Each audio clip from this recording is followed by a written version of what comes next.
خوش اومدید به کامل ترین ولاگ لس آنجلس. من نیکا هستم. من حسین از کانال پرشین اکسپلوررز. بعد از بیش از 10 سال زندگی توی لس آنجلس و اطرافش میخوایم تجربیاتی که به دست آوردیم از جذابترین نقاط لس آنجلس رو با شما به اشتراک بذاریم. به خاطر این با ما همراه باشید که هیچ چیزی رو میخوایم از قلم نندازیم و این شهر و جاذبه‌اش رو بهتون معرفی کنیم، من جمله بیورلی هیلز که یکی از لوکس ترین و اشرافی ترین نقاط دنیاست.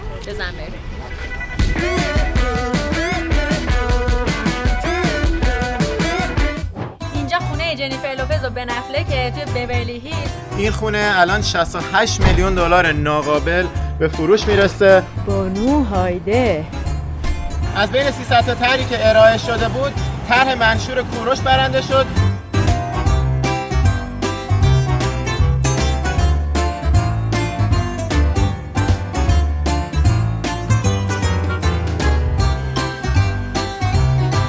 کریستینا آگیلرا، ریکی مارتین. باورم نمیشه تا چند ثانیه دیگه قراره ما هالیوودی بشیم، یکی از ستاره های هالیوود بشیم. در کل من دوست دارم محلات خیلی بدم داره. مستقیم می آوردمش این اسکله و ساحل سانتا مونیکا که این رسم پسندیده رو ادامه بدیم. این حکم سلامتی من نوش جونت میکنم. اینجا یکی از غذاخوری‌های محبوب من تو کل دنیاست، به خاطر اینکه بچه‌ها داشتم می‌پرسیدم مزنه چنده؟ خونه‌های به این خوشگلی با این منظره چنده؟ با اینکه اینقدر کوچیکه. بیشتر پاتوق هیپیاست. آدم‌ها رو با هر جور لباسی اینجا میتونی ببینی.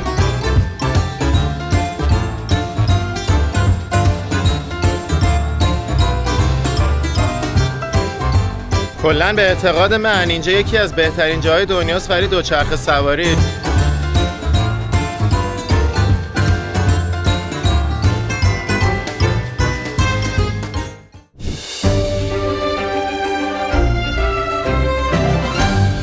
و حالا میخوایم شروع کنیم از سانتا مونیکا که مطمئنم برای خیلیاتون آشناست، چه از بازی GTA چه از صدها فیلم هالیوودی. یکی از نمادین ترین نقاط کشور آمریکاست. اینجا تو سانتا مونیکا کنار ساحل کلی رستوران‌های باحاله که امروز اومدیم یکی از این رستوران‌ها رو امتحان کنیم برای یه برانچ، یعنی صبحونه و نهار. و جو اینجا رو بهتون نشون بدیم. وقتی بیای لس آنجلس به پانشین جلس بلس.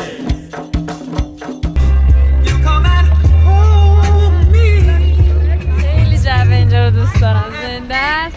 کلی هم توریست همیشه میاد. پر گلوگیاهای زیبا، آدم لذت میبره.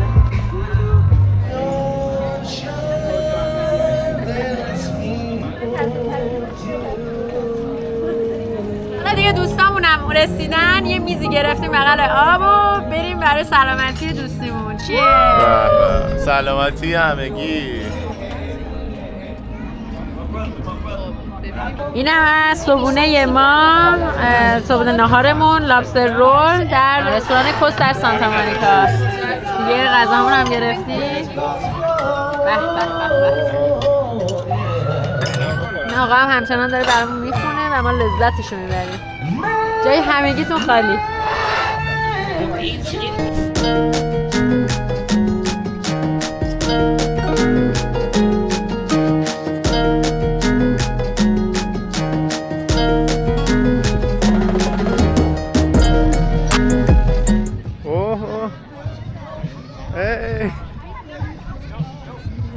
Wow, nice job.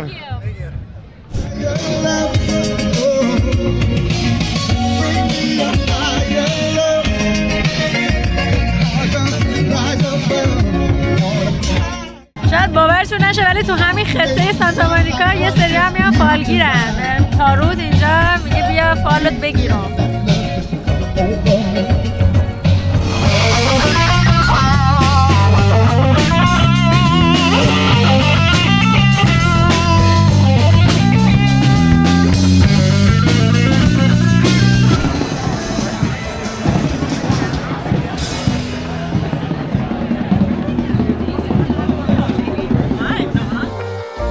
What is the harm? There's no crime. Out there, I throw myself.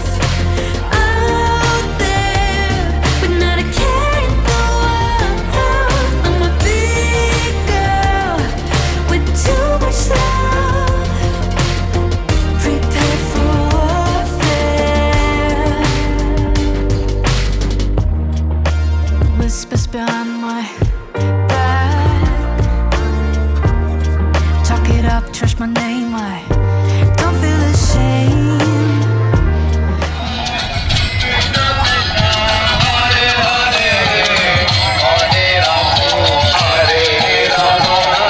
اینجا از بغل اسکله یه سری پله هست، میای پایین میری بغل ساحل. حالا ما این پله ها رو اومدیم پایین بریم برسیم به اوج شلوغی و زندگی سانتا مونیکا.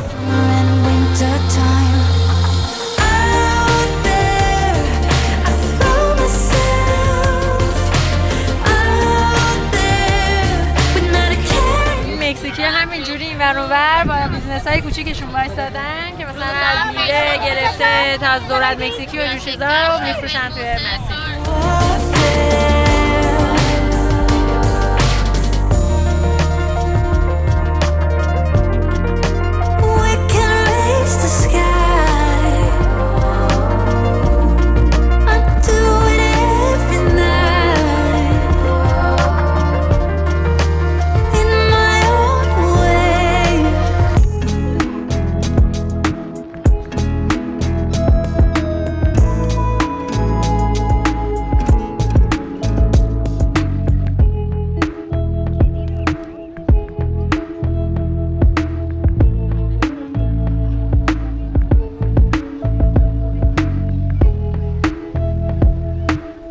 بچه‌ها یکی از بهترین فعالیت‌هایی که تو کل این شهر میشه انجام داد اینه که تو این ساحل بیای بشینی آبجو بخوری. یکی از فعالیت‌های مورد علاقه من تو دوران دکترا. این به سلامتی. از دوستای عزیزمون این دو نفرم کامپیوتر ساینس و سافر خوندم.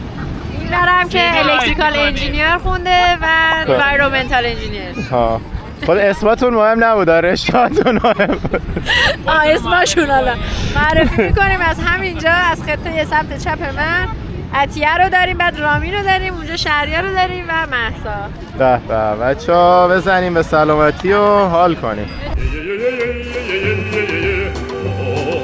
اینجا همین الان یه تبلیغ بازرگانی هم رد شد و دیگه داشتیم میسوختیم. یه نفر اومد برامون یه دونه چادر آورد و گفت 25 دلار. میگم چتر. یکی برامون چتر آورد و 25 دلار اینو خوشگله، رنگش بامزه، قشنگه. آره دافعه با تو مستی میده ها، تو فقط برام هستی ایدئال. این دنیا نمیدونی به کل چی جز قیمت عینک سگ نکوبیچی. حالا وارد اسکله سانتا مونیکا شدیم و اینجا انتهای جاده تاریخی 66 هستش که قدیما شرق و به غرب آمریکا وصل می‌کرده. 4000 کیلومتر طول این جاده بوده که از شیکاگو تا سانتا مونیکا. اینجا نه تنها یکی از نمادین ترین نقاط آمریکا است، یکی از نوستالژیک ترین نقطه هم برای من هست، به خاطر اینکه اولین جایی که تو کل آمریکا پامو توش گذاشتم همین اسکله سانتا مونیکا بود. دوستم که اومد فرودگاه دنبالم منو مستقیم آورد اینجا. اولین چیزی که توی آمریکا دیدم ساحل سانتا مونیکا بود و این اسکله و از اون به بعد این رسم رو راه انداختم که هر موقع یکی از دوستام یه مهمونی چیزی وارد لس آنجلس میشد میرفتم فرودگاه دنبالش، مستقیم می آوردمش این اسکله و ساحل سانتا مونیکا که این رسم پسندیده رو ادامه بدیم. You won a small prize. Keep holding on to win a bigger prize. Oh no! I thought you had it that time. 59 ثانیه. حالا نوبت منه. دکتر تو میری میگه خورد و خمیری، اگه بیمه نداری پس از چند روز میمیری. 3, 2, 1, hang on. Go! Here we go. Hold on until the timer runs out and win big. یکی باشه منو نگاه کنه، با من دوستشو بالا کنه، اگه کسی با من برقصه. You won a small prize.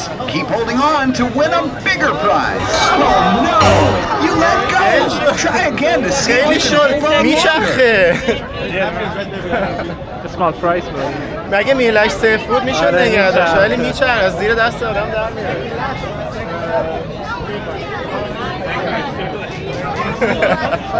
یه جایزه بردم. 49 ثانیه.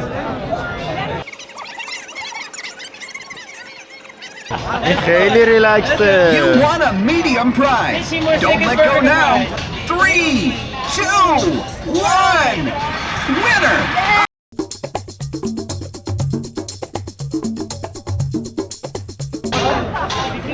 این کامل رفت، تازه یه 10 تا بارفیکس هم روش زد.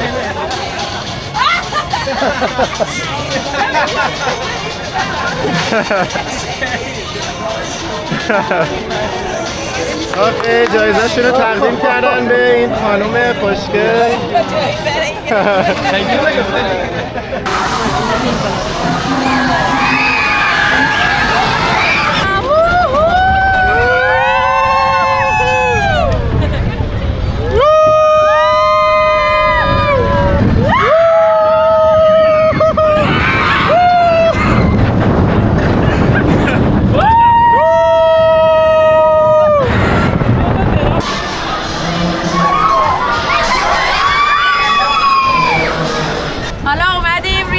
فلک این سانتا مونیکا پیر که منظره زیبای غروب از این بالا ببینید. به به.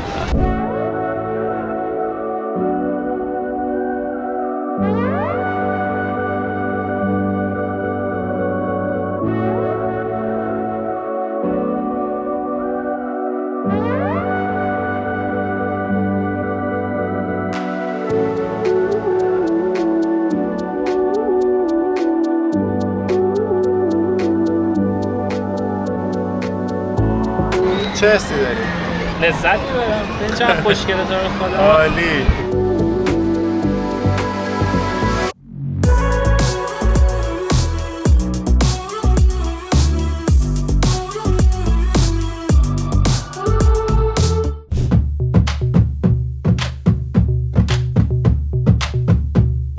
حالا وارد خیابون سوم سانتا مونیکا شدیم. این خیابون یه خیابونی که دور تا دورش پر رستوران و مغازه است و خیلی خیابون زنده یه. شبا اینجا کلی میان از این موزیکای زنده و اینا میذارن و مردم راه میرن. خیلی جای قشنگه. کلی اجرای خیابونی داره. اصلا خیلی از اینایی که میرن تو مسابقات تالنت، مسابقات استعدادهای موسیقی و اینا شرکت میکنن، رقص و موسیقی و همه چی از اینجا کارشون رو شروع میکنن. میان کنار خیابون اجرا میکنن تا معروف شن.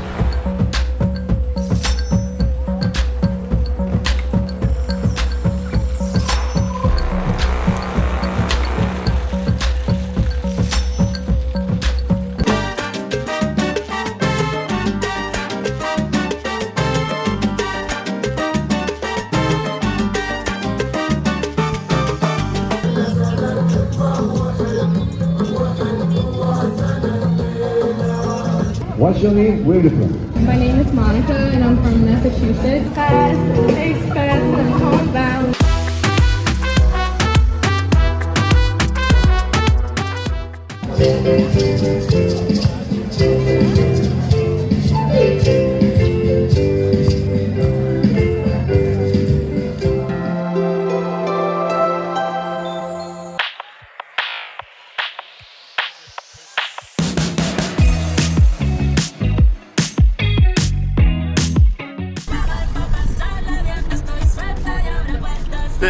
Que era se pasarico soltera.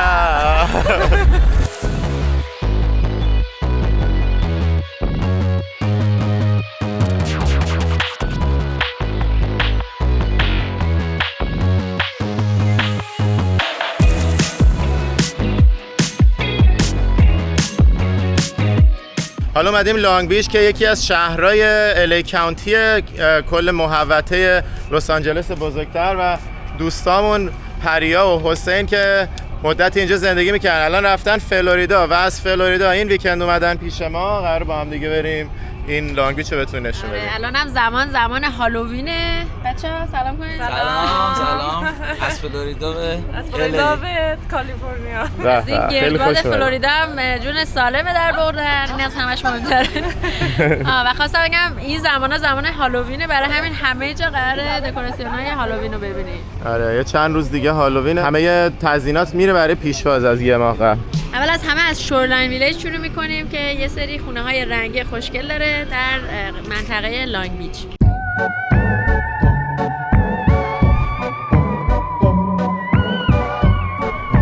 ببین اونم لایت هاوسه که بعدش داریم میریم اونجا. یه فانوسه به اسم فانوس شیر. آش حلیم کشی خالش بخوره پاشه نخوره پاشه جمع شده. وای نظریه واقعا. این عروسه. داماد همونی که داره میپزه جوری. این قسمتی هم که میبینین قفل زدن مثل حاجت دختر پسره که با هم دوست میشن، یا دوست دختر پسر یا نامزد میکنن، میان اسمشونو اول اسم هر کدوم میزنن روی این قفلا، کنار هر جا که دریاچه آب اینا میبینن اینا رو میزنن و بعد کلیدش رو میندازن توی آب که مثلا بگن ما دیگه تا آخر عمر با هم میمونیم. ولی هر چند وقت یه بار چون خیلی تعدادش زیاد میشه و ممکنه پل خراب بشه، میان از دولت میان میگیرن اینا رو همه رو میکنن و میندازن دور. دوباره سیما رو لخت میکنن که آدمای جدید هم بتونن بیان قفل بزنن. حاجت رواشن. اسمش هم هست لاو لاکس. مغازه های اینجا خیلی جالبه، یعنی این سر تا اون ته پر مغازه های بوتیک با نمک هست و رستوران و کافی شاپ های مختلف که اینو من خیلی خوشم میاد از کاراش.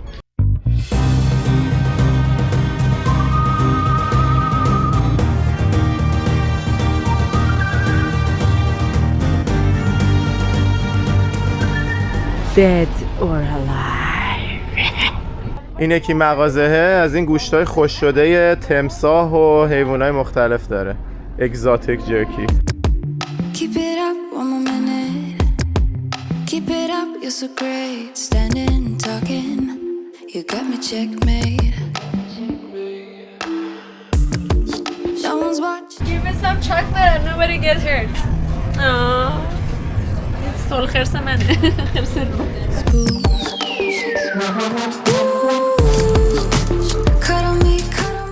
این قسمت رو ببینید چقدر قشنگ درست کردن. اینجا دور تا دورش کافی شاپ و رستورانه و حالا مغازه مورد علاقه من که اگه شما اومدین پیشنهاد میکنم بیاین اینه. این یه کافی شاپه که فانل کیک میفروشه. فانل کیک چیه؟ بستنی روی نون داغ. ببین اینجا عکسش هستش. خیلی هم خوشمزه است.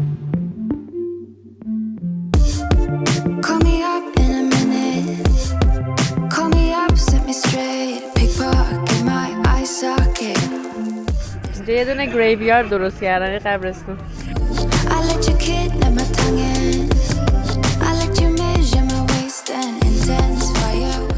اینجا هم کلی رستوران‌های مختلف داره.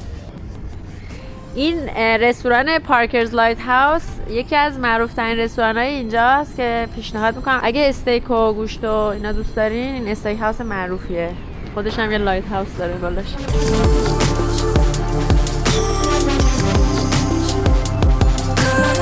حالا داریم میریم سمت لاینز لایت هاوس که اونجاست و از اونجا قراره هم خونه رنگای این رو ببینیم، بهتر ببینیم و هم بهتون نشون بدیم که اصلا این شبه جزیره به چه شکل و این لایت هاوس چرا اسم لاین گرفته. این رستوران هم استیک هاوسیه که گفتم از این قسمت که هم لایت هاوس داره تو خود رستوران بالاش و هم بغل آبه. فانوس داره اون بالا. اینجا هم از این دوچرخه‌ها کرایه میدن که میتونی 2 نفری، 4 نفری، چند چرخه بگیری بری یا اینکه دوچرخه‌های تک نفری بگیریم اینجا دوچرخه سواری کنیم. و رستوران گیلان داریم اینجا که البته غذا ایرانی نداره ولی خب اسمش گیلانه. Been feeling trapped down on the floor. I don't know what for. Feels like I'm gonna lose. Silence takes a hold. پایرتس کوو. بله کوو دزدان دریایی. But I won't let the stormy seas throw me in open water. Let me have my peace and leave me till tomorrow. In حکم سلامتی من نوش جونت میکنم.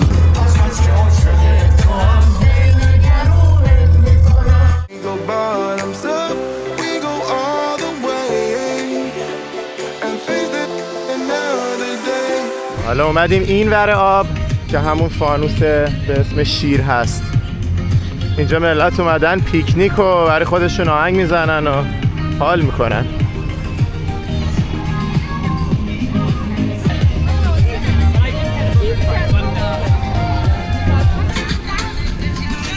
برنامه‌اش اینه Shine a light and F walk.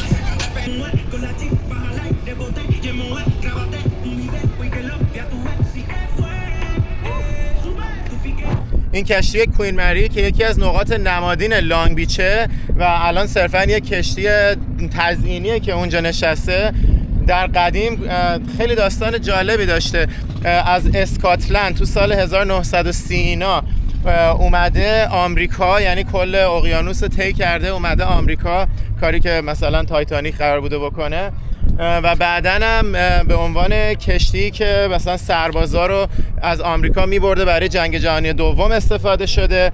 حالا بعد از همه اینا دیگه بازنشستش کردن، شهر لانگ بیچ خریدتش به خاطر همین جذابیت تاریخی و این حالت نمادینی که داشته. میخرنش میارنش اینجا به عنوان کشتی تزیینی و هتل ازش استفاده میکنن و هر سال هم یه سری از برنامه‌های هالووین همینجا برگزار میشه. آره، کروز کوین مری که میتونیم قشنگ برای برنامه هالووینمون ببینیم اگه جا داشته باشه اینجا رو بوک کنیم. میخوای بریم؟ میشه اینم تقریبا ترسناکه. آره البته من یه بار اومدم به خوبی برنامه‌های یونیورسال و مثلا اینجور جاها نبود. اینم از لایت هاوس شیر. حالا چرا اسم اینو گذاشتن شیره؟ این فانوسه در واقع کاربرد واقعی فانوس دریایی رو نداره. اینو یک سازمانی به اسم لاینز کلاب اینترنشنال اینو به عنوان اثر تزیینی ساخته که بتونه خودش رو تبلیغ کنه، واسه همین اسمش هم شده فانوس لاینز. اینجا هم که همون استیک هاوس ها رو داریم میبینیم با خونه های رنگی که یکم بچرخیم منظرش خیلی قشنگتر میشه.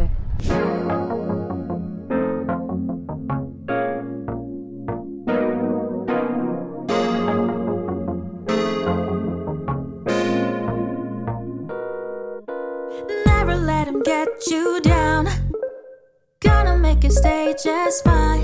이대로 모자라지도 넘치지도 no, cause I got my collection. 따뜻한 물에 bathe 향기가 득한 lotion 촉촉해져. از همینجا میتونیم اون آکواریوم معروف آمریکا رو هم ببینیم. I like it, I go la la la la la. I like it, I just want.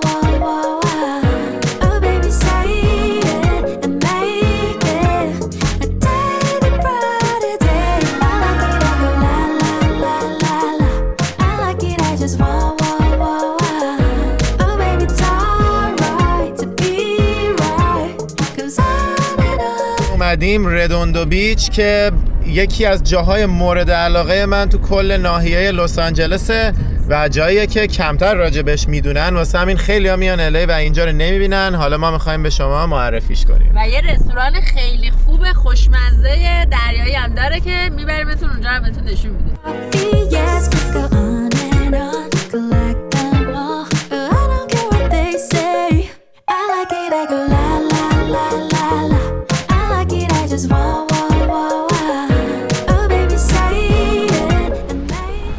این هم بخشی از اسکله ردوندو که این رستورانی که میخوایم بریم، در واقع غذاخوری که میخوایم بریم همینه. این پایینه و اون ورش دقیقاً اون طرف هم یه اسکله اصلیه که کلی غذاخوری های دیگه هم داره. بعدش میریم اون ور.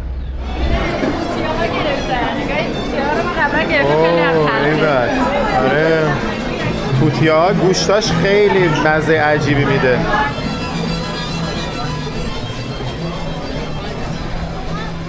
اینجا یکی از غذاخوری‌های محبوب من تو کل دنیاست به خاطر اینکه انواع و اقسام غذا دریایی‌های تازه رو داره با قیمت‌های خیلی خوب. یعنی قیمت‌ها مثلا شبیه سوپرمارکته ولی میتونی بگی برات بپزنش به 3 نوع مختلف. هم میتونن سفاریش کنن، هم میتونن بخارپزش کنن، هم میتونن کبابی برات درست کنن و هیچ هزینه اضافی هم نمیگیرن و توی فضای دور همی خیلی باحال میشینیم و میخوریم.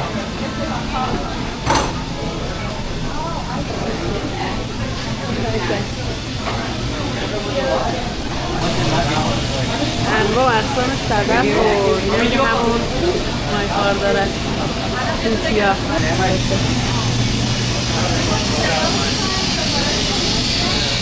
اوه بچه ها برای صدف خورا دارم اینو میگیرم و ببینید چه خبره اینجا و تا اون ته میره، نگاه تا اون ته هستش. اینجا هم نوشیدنیاش میچلادا هم میده. میچلادا هم یه نوشیدنی مکزیکیه که فوق‌العاده خوشمزه. دیگه بریم خور بخور. قیمت ها رو همه رو اینجا نوشته. نگاه مثلا این لابسترها $65 هر پوندش. این میگو هر پوندی $20. همینجوری تمامشون قیمتاشو جلوش گذاشته پر پوند. اوه اینم از ماهی قزلالا وسط لس آنجلس که میخوام بگیریم بخوریم، یاد ایران. حالا اومدیم اینجا تو این فضای خیلی باحال خودمونی دوره همی، سفره کاغذی میذاریم رو میزامون با این منظره غذامون رو بخوریم. غذا معنوی.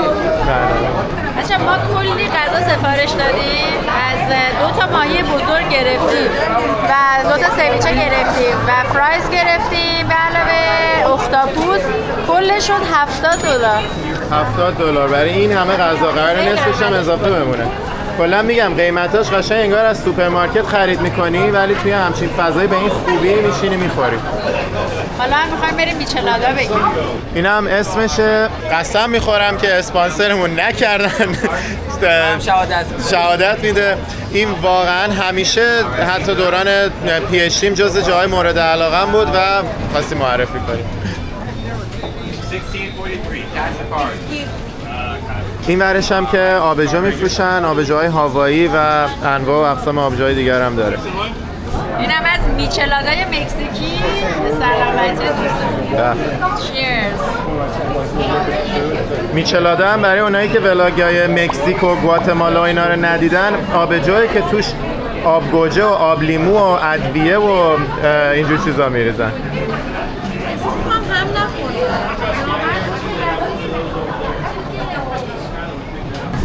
به به، غذاهامون هم پختن آوردیم بالا.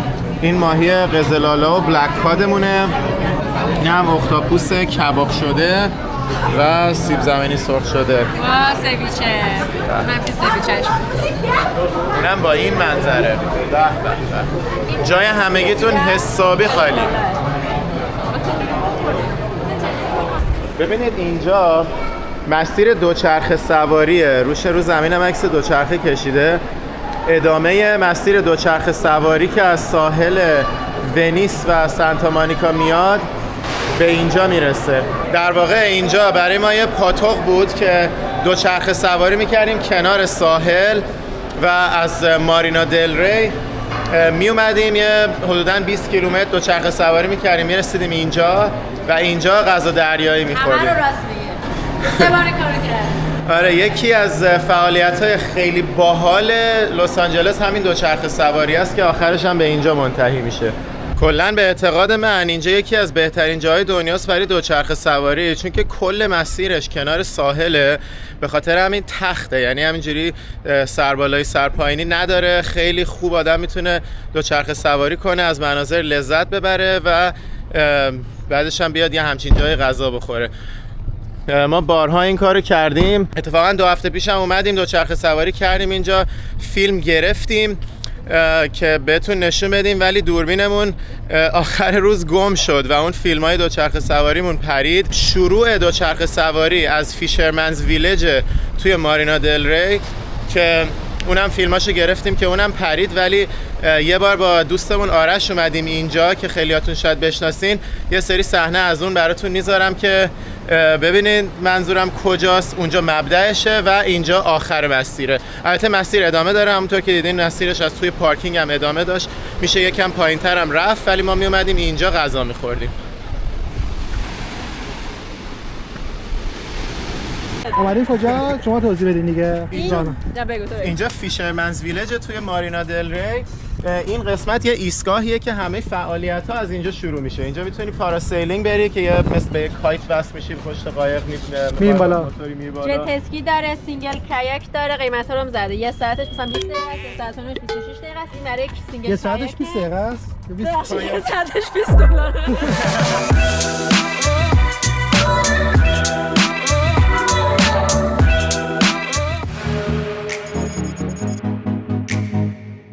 چطوره؟ خوشت اومد از اینجا؟ من اون ورش اومده بودم ولی کلا هر جایی که آب باشه و کشتی و طبیعت و اینا حال میکنم. یکی از دلیلی که کالیفرنیا موندم و دیگه برنگشتم کانادا همین بود. خیلی دوست داشتم. هوای اینجا در واقع گرفت ما رو. هم هواش گرفت، هم ساحلاش گرفت ما رو. از همین کلا گرفت. حسینم که گرفت دیگه. حسینم منو گرفت. ولی آره خیلی واقعا. من جبیر.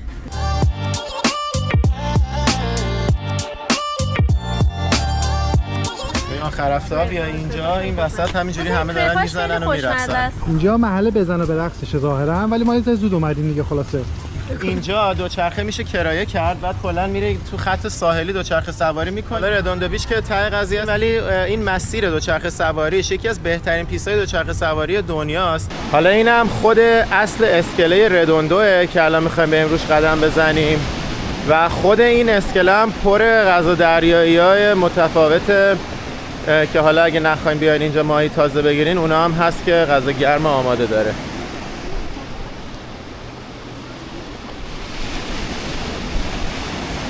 اون وسطش هم یه دونه پلبست با کلی پنجره 360 درجه دورش با مناظر فوق‌العاده زیبا و شرابای فوق‌العاده مرغوب. این قسمتش قسمت خیلی قشنگشه که کمتر توریستا میدونن میشناسن راجع به اینجا. این اسکلت لب آب میرو میخوایم تو این ولاگ بهتون نشون شبیه سانتا مونیکا پیره یکم. آره سانتا مونیکا پیر دومیه.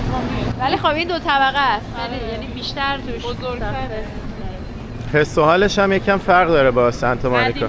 اونجا مثلا توریست زیاد داره، اینجا بیشتر محلیه. اونجا رو ببین، اونجا یه رستورانه نوشته فرنچ ژاپنیز کوزین، یعنی غذای فرانسوی رو با ژاپنی ترکیب کرده. بچه‌شونو تبدیل شده به یه مدل غذایی که اینجا ازش رستوران ساختن. یعنی یکی از خوبی‌های زندگی توی یه جایی که انقدر تنوع نژادی زیاده اینه که از این مدل غذاها هم پیدا می‌کنی.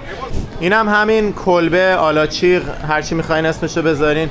اون همون جایی که نشون دادم که منظره‌های فوق‌العاده داره و شراب مرغوب. اسمش هست اولد تونیز. دافعه با تو مستی میده ها، تو فقط برام هستی ایدئال. این دنیا نمیدونی به کل هیچی جز قیمت عینک سگ نکوبیچی.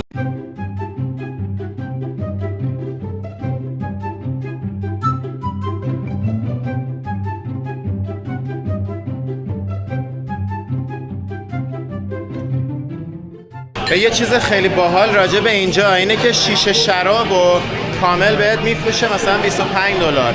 معمولا تو یه همچین جایی با همچین منظره‌ای بخوای بری شراب بخوری قیمتش رو قشنگ 10 برابر بهت میدن، ولی اینجا مثلا 2 برابر سوپرمارکت شراب بهت میفروشن، میشینی با همچین منظره‌ای شرابتو میخوری. Is that the frozen banana? Yeah. Can I have one? Nuts. من از این فروزن بانانا ها گرفتم، یعنی موز یخزده که موز واقعیه ولی فروزنه، یخزده است و کاملا خوشمزه و میکننش توی شکلات و خیلی هم حس بستنی میده به آدم با اون که موزه. بستنی سالمه به نسبت، حالا اگه شکلات دورش رو صرف نظر کنیم. اینم از اسکله بزرگ ردوندو.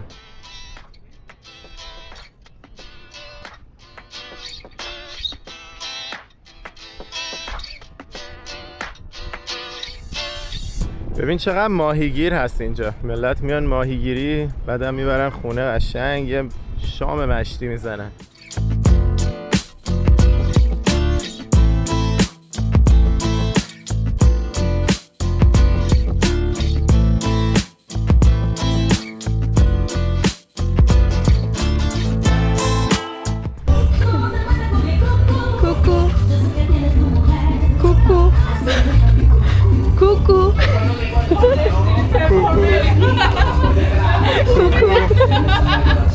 کوکو پول بده به ما استریت کوکو کوکو کوکو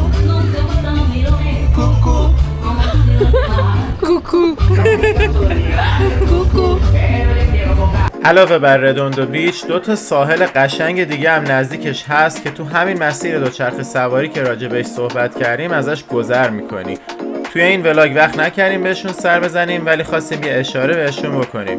یکیش هرموسا بیچه که صحنه معروف فیلم لالالند توش فیلم برداری شده و اون یکی منهتن بیچه که یه دهکده ساحلی زیبا هم داره.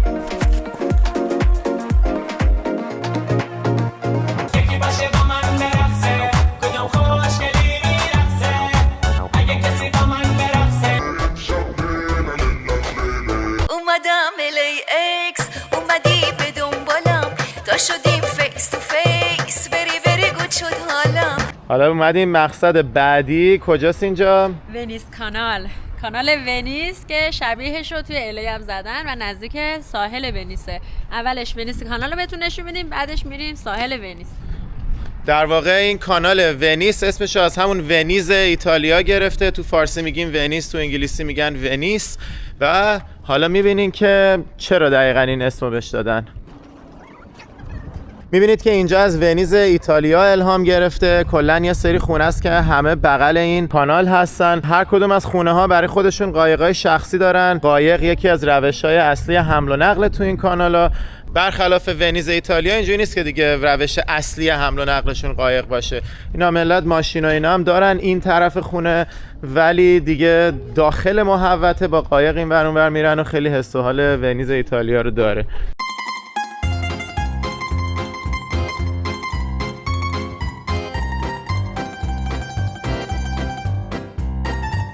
کلا خونه های کنار این کانال خیلی گرونن، واسه این بعضیا اومدن خونه های خیلی کوچولو اینجا ساختن که بتونن با هزینه کمتر ولی کنار همین کانال باشن.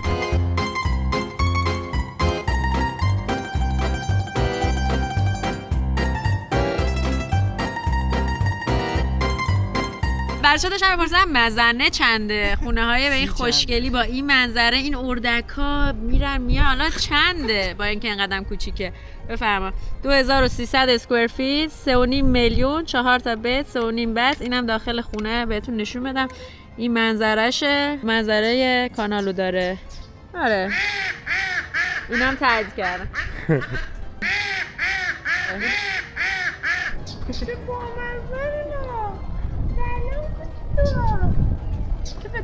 این یکی خونه هستش 6.5 میلیون. 6.5 میلیون 3800 یعنی 350 متر تقریبا. یکی 7 میلیون 7000 اسکوئر فیت. اون خیلی گنده است. 5 میلیون 3600.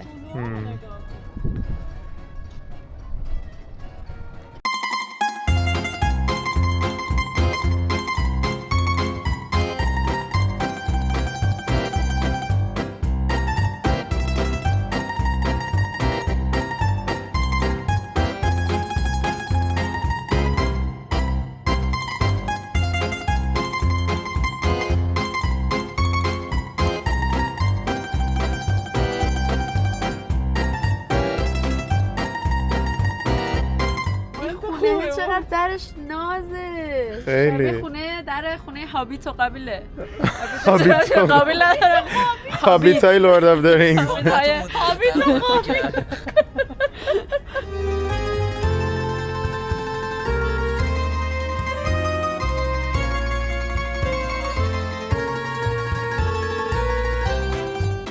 اینجا تابتاه، این یه شکله، اون یه شکله، اون یکی قدیمیه، یکی باساته شده، یکی اینا خوبه. این خاطر این خونه مدرن. من از این خوشم اومد. همینو بخر دیگه. با در اون هابیت و قبیل. استفاده مواظب باش. زاده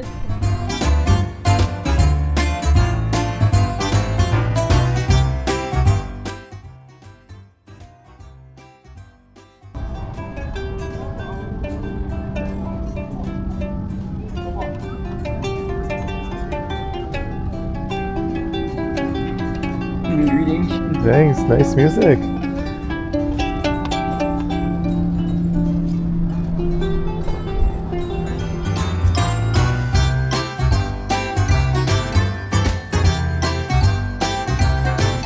موزش هم هستش، سگم داره، همه با هم دیگه مردن. خیلی باله.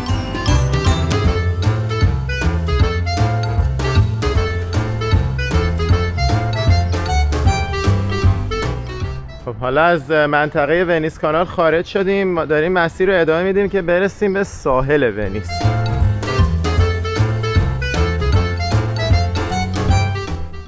اینم از ساحل ونیس.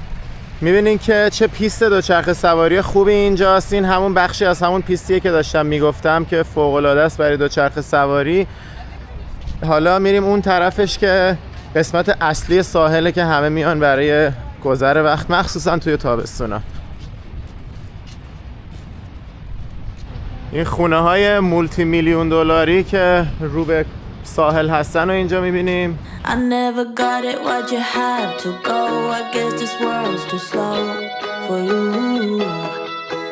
I think there's beauty in the gray, the cold, but you just want the gold.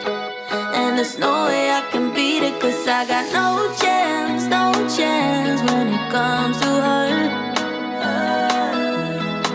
She got the glitter and the fame, and I just wasn't enough for you. I wish you could be happy. اینجا هم از این سوسیس‌های کره کثیف خیلی خوشمزه است که تو لس آنجلس زیاد می‌بینیم. اینجایی که می‌بینی یه باشگاه خصوصی فضا آزاده که خیلی از آدمای معروف مثل حتی آرنولد شوارزنگر اینجا ورزش می‌کرده. اسم کسای مختلفی که تو سالهای مختلف اینجا کار می‌کردن نوشته. بعد حالا آرنولد شوارزنگر هم یکی از همین اسماییه که دور و بر اینجا هست. نمی‌دونم دقیقاً کجاشه، دور تا دورش این اسما رو گذاشته. نه آدمای معروفی هستن اینا که اینجا.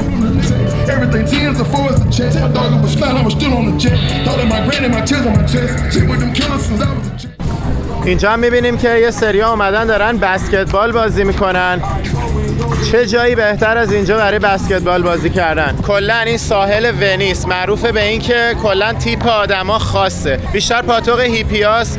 آدما رو با هر جور لباسی اینجا میتونی ببینی، به خصوص اگه تو تابستون بیای که لباسا یکم ساحلی تره و همه میان اینجا برای ورزش‌های مختلف مثل بسکتبال، اسکیت، دوچرخه سواری. من خودم اینجا میومدم موقعی که دانشجو بودم میومدم میدویدم توی این مسیر. بعد حالا الان ما تو پاییز اومدیم ولی یه سری تصویر از تابستوناش هم براتون همینجا میذاریم که ببینین جو تابستونش چقدر جالبه.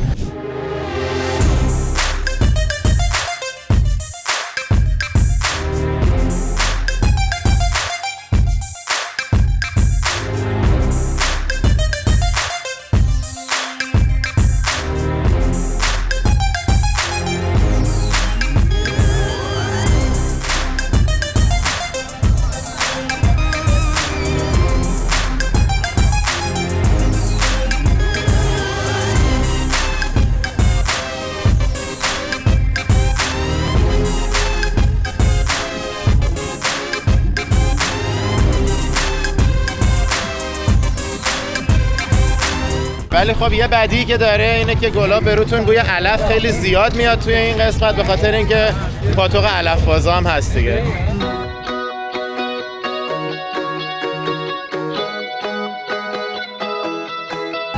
مثلا اینجا رو ببینین، تبلیغ علف یا همون ماریجواناه که قشنگ تو خیابون گذاشتن و توی یه سری از این مغازه ها میفروشن.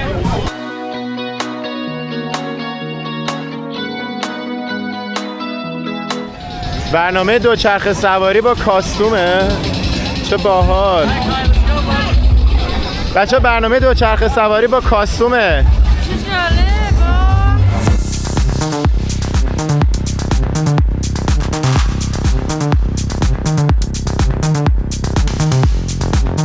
Hi, looking good, man.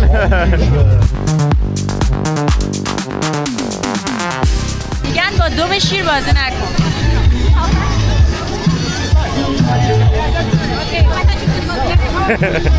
بازی کردم. این چه دوچرخه ای داره؟ اوه اوه اوه. عجب. بگو پشتش چی نمیشه.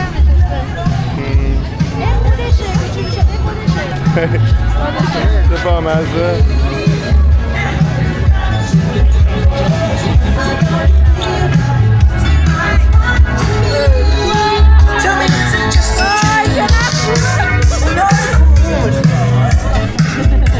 کلا ساحل ونیس همیشه یه خبر جالبی است. اونور همه برنامه‌های باحال هالووین بود و این طرف یهو می‌بینید مراسم برای دون هولیو، تکیلای معروف مکزیکی. آره مثل که فوت شده نه؟ اون کسی بوده که دون هولیو زده. او به خاطر روز مردگانه. نگاه دیا دس موئرتس، دقیقاً یه روز بعد از هالووین برنامه مردگانه، جشن مردگان مکزیکیاست که اینم برای دون هولیو درستش کردن. خانواده دون هولیو.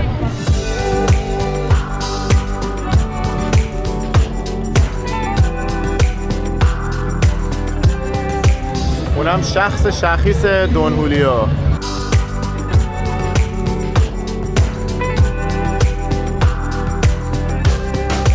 حالا میخوام ببرمتون سمت اسکیت بازای حرفه‌ای و قهار این بیچ.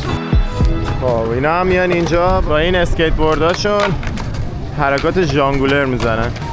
چقدر اینا خفنه، همه حرفه‌ایه. اوه آره بچه هستا 10 سالشه. ماده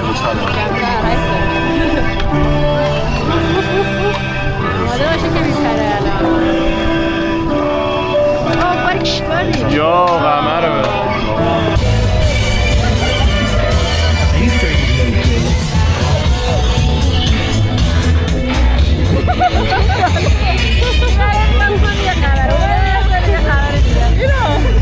شاهد رژه دوچرخه سواران هستیم برای هالووین.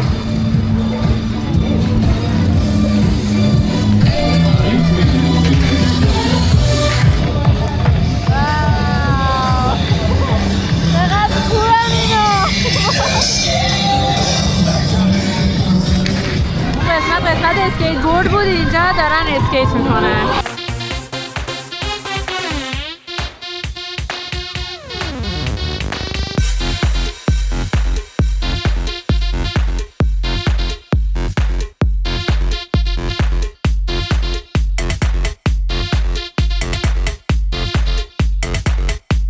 اینجا یه دونه میلکشیک فروشیه که به نظر من یکی از بهترین میلکشیک هایی است که تو زندگیم خوردم. حالا امروز خیلی میل نداریم ولی چند بار تا حالا اومدیم گرفتیم و میلکشیک نسکافه‌اش فوق‌العاده خوبه. نوتلا فرروش خیلی خوشمزه است و دیگه ماچا دیگه. این هم که تو گفتی چی بود؟ نسکافه گرفتیم اون دفعه. نه من فررو گرفتم. نوتلا فررو. هر چی بود خیلی خوب بود.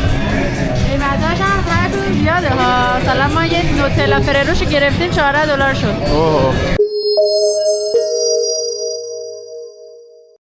یه روز دیگه پا شدیم اومدیم لس آنجلس که ادامه این ولاگو براتون بگیریم. حالا رسیدیم به محله تهرانجلس، محله ایرانیای الی و نزدیک دانشگاه حسین، دانشگاه UCLA.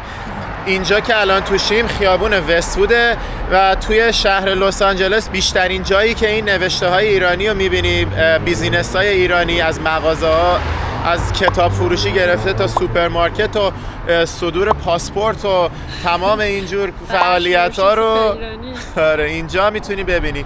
الان اون طرف خیابون نگاه کنی شاطر عباس داره، کتاب سرا، بعد اون جردن مارکت یکی از دوتا سوپرمارکت روبروی همه توی خیابون وست‌وود که از گوشت و نمیدونم قرمه سبزی و چیزای ایرانی گرفته تا سوهان و نمیدونم شیرینیجاتشو دارن. کافه گلاسه پیتزای ایرانی داره. اینورم یه دونه سوپرمارکت دیگه از توچال و دیگه همینجوری رستوران، فرش فروشی، بیمه، اون یکی کتاب سرا، همینجوری اینجا مغازه های ایرانیه که پیدا میشه. و جالبش اینه که توی نقشه هم سرچ کنین تهرانجلس قشنگ همین محدوده رو براتون میاره و البته هنوز اون سمت هم تهرانجلس محسوب میشه که میریم همه جاشو بهتون نشون میدیم. و یه سرم میزنیم به آرامگاه هایده و محسی عزیز. بزن بریم ادامه بدیم. برو بریم. حالا جالبه بدونید که خیلی هم مثلا فکر می‌کنن تهرانجلس اسم مستعاریه که ایرانی‌ها برای لس آنجلس استفاده می‌کنن چون ایرانی زیاد داره، ولی در واقع این منطقه وست‌وود واقعا اسمش تهرانجلسه. یعنی شما تو نقشه بزنین هم میاد. اینجا هم یه دونه چهارراه هست به اسم پرشین سکوئر که الان میریم ببینیم. ببین اینقدر اینجا ایرانی زیاده که حتی ابی هم اینجا بیلبورد گذاشته برای نوامبر 9 توی لس آنجلس پیکاک تیاتر برنامه داره. ابی هم که هنوز داره تور خدافزیشو برگزار میکنه.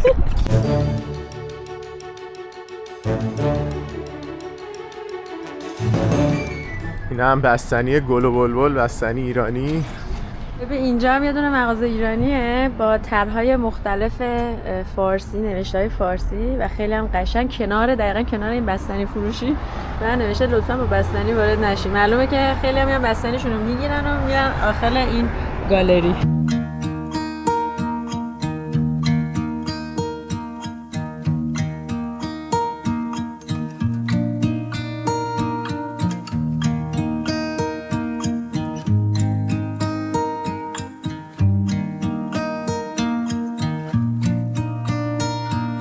حالا میخوایم بریم پاتوق دوران دانشجویی PhD منو ببینیم. یکی از بزرگترین مزایایی که درس خوندن تو دانشگاه UCLA برای ما ایرانی‌ها داشت اینه که دقیقاً همین خیابون وست‌وود رو می‌بینین که این همه امکانات و بیزینس‌های ایرانی داره. همین خیابون رو یکم ادامه بدی میرسی به دانشگاه UCLA. در واقع UCLA پایینش میشه تهران جلس و بالاش میشه سانست بولوار و بلر که یکی از گرونترین منطقه‌های دنیاست. که اونجا هم UCLA رو زده. آره دانشگاه دیگه از همینجا، ساختمان‌های دانشگاه از همینجا شروع میشه دیگه، یعنی پزشکیاش اوله، بعدش میره سراغ مهندسی و اینا. قشنگ با شهر ادغام شده دانشگاه. خلاصه این که UCLA اینقدر نزدیک بود به اینجا معنیش چی بود؟ معنیش بود که ما میتونستیم پاتوق ایرانی داشته باشیم بغل دانشگاه که الان میریم ببینیم. من اینجا معمولا میام پرتقال میام، پرتقال طبیعی دارم. سلام واسه اینجا حیاط پشتی این رستورانه که خب محل هنگات و پاتوق و ایناش در واقع اینجاست، ولی خب دیگه این ساعت شنبه ظهر، اونم روزی که خیلی هم هوا گرم نیست، قاعدتا خالیه. ولی خب اینجا میان قلیون میکشن، مخصوصا شبا عصر بعد میان اینجا قلیون میکشن، شلم بازی میکنن، دور همیه. و یه مدت اصلا اینجوری شده بود هر روز، هفته 3 روز مثلا حداقل بعد دانشگاه می اومدم اینجا و حتی لازم نبود با کسی هماهنگ کنم، می اومدم اینجا. بالاخره یه سری از دوستام اینجا بودن که من بیام بهشون ملحق بشم و با هم معاشرت کنیم. بعد خیلی توی این سالهایی که من اینجا بودم این حیاط مرتب هی تغییر دکوراسیون و تزیینات میداد و مثلا اولا همه اینجا تخت بود که رو تخت میشستی قلیون میکشیدی، بعد دیگه مشتری زیاد شد جا کم بود دیگه این شکلیش کردن. از آب پرتقال طبیعی که همینجا الان برامون درست کردن. قیمتا رو هم بخوایم بگیم اینا مثلا دوتاش با هم شد 13 و 14. خیلی ممنون. این هم همون تابلوی پرشین اسکوئر، میدون پارسی که بهتون گفته بودم. این دور تا دورش همینجوری نوشته پرشین اسکوئر.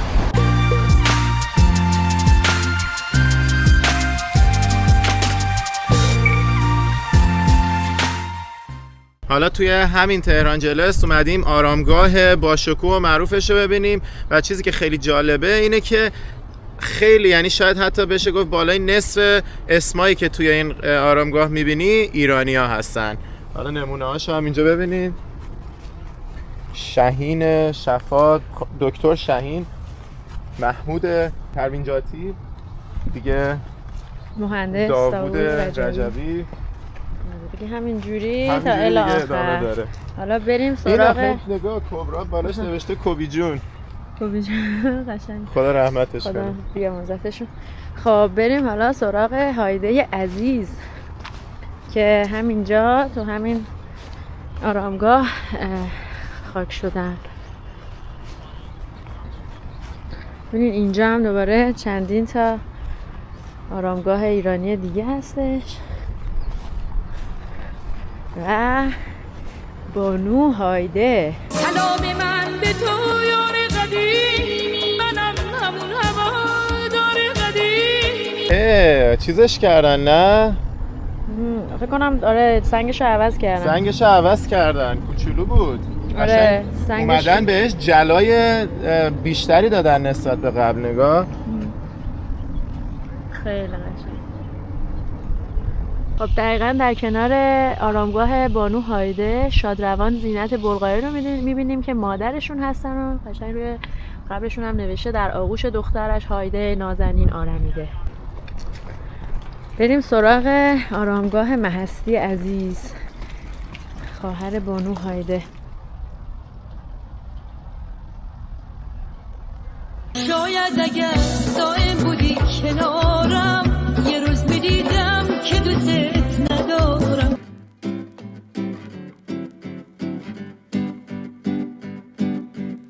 این یکی که میبینین انقدر براش اسکلت گذاشتن احتمالاً یه آقا یا خانوم مکزیکی بوده، چون برای زمان جشن مردگان براشون یه همچین برنامه های میگیرن و کلی اسکلت میذارن کنارشون. این یکی که قشنگ یه قبر شخصی داره، هر کی بوده. آره قبر خانوادگیه. یکیشون فوت شده، هلن گریس، بقیه هم احتمالاً گرفتن برای بقیه اعضا. اینجا هم خونه های منطقه وست بوده که البته خیلیشون هم ایرانی نشینه.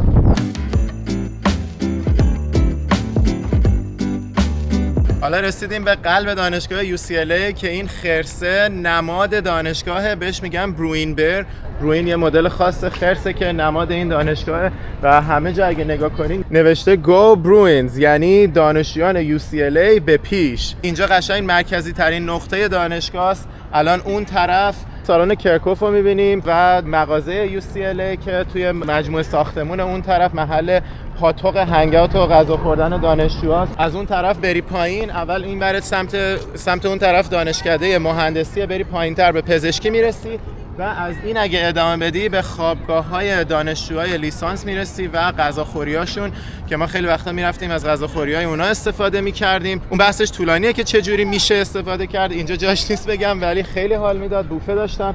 حالا بریم داخل مغازه UCLA هم بهتون نشون بدم.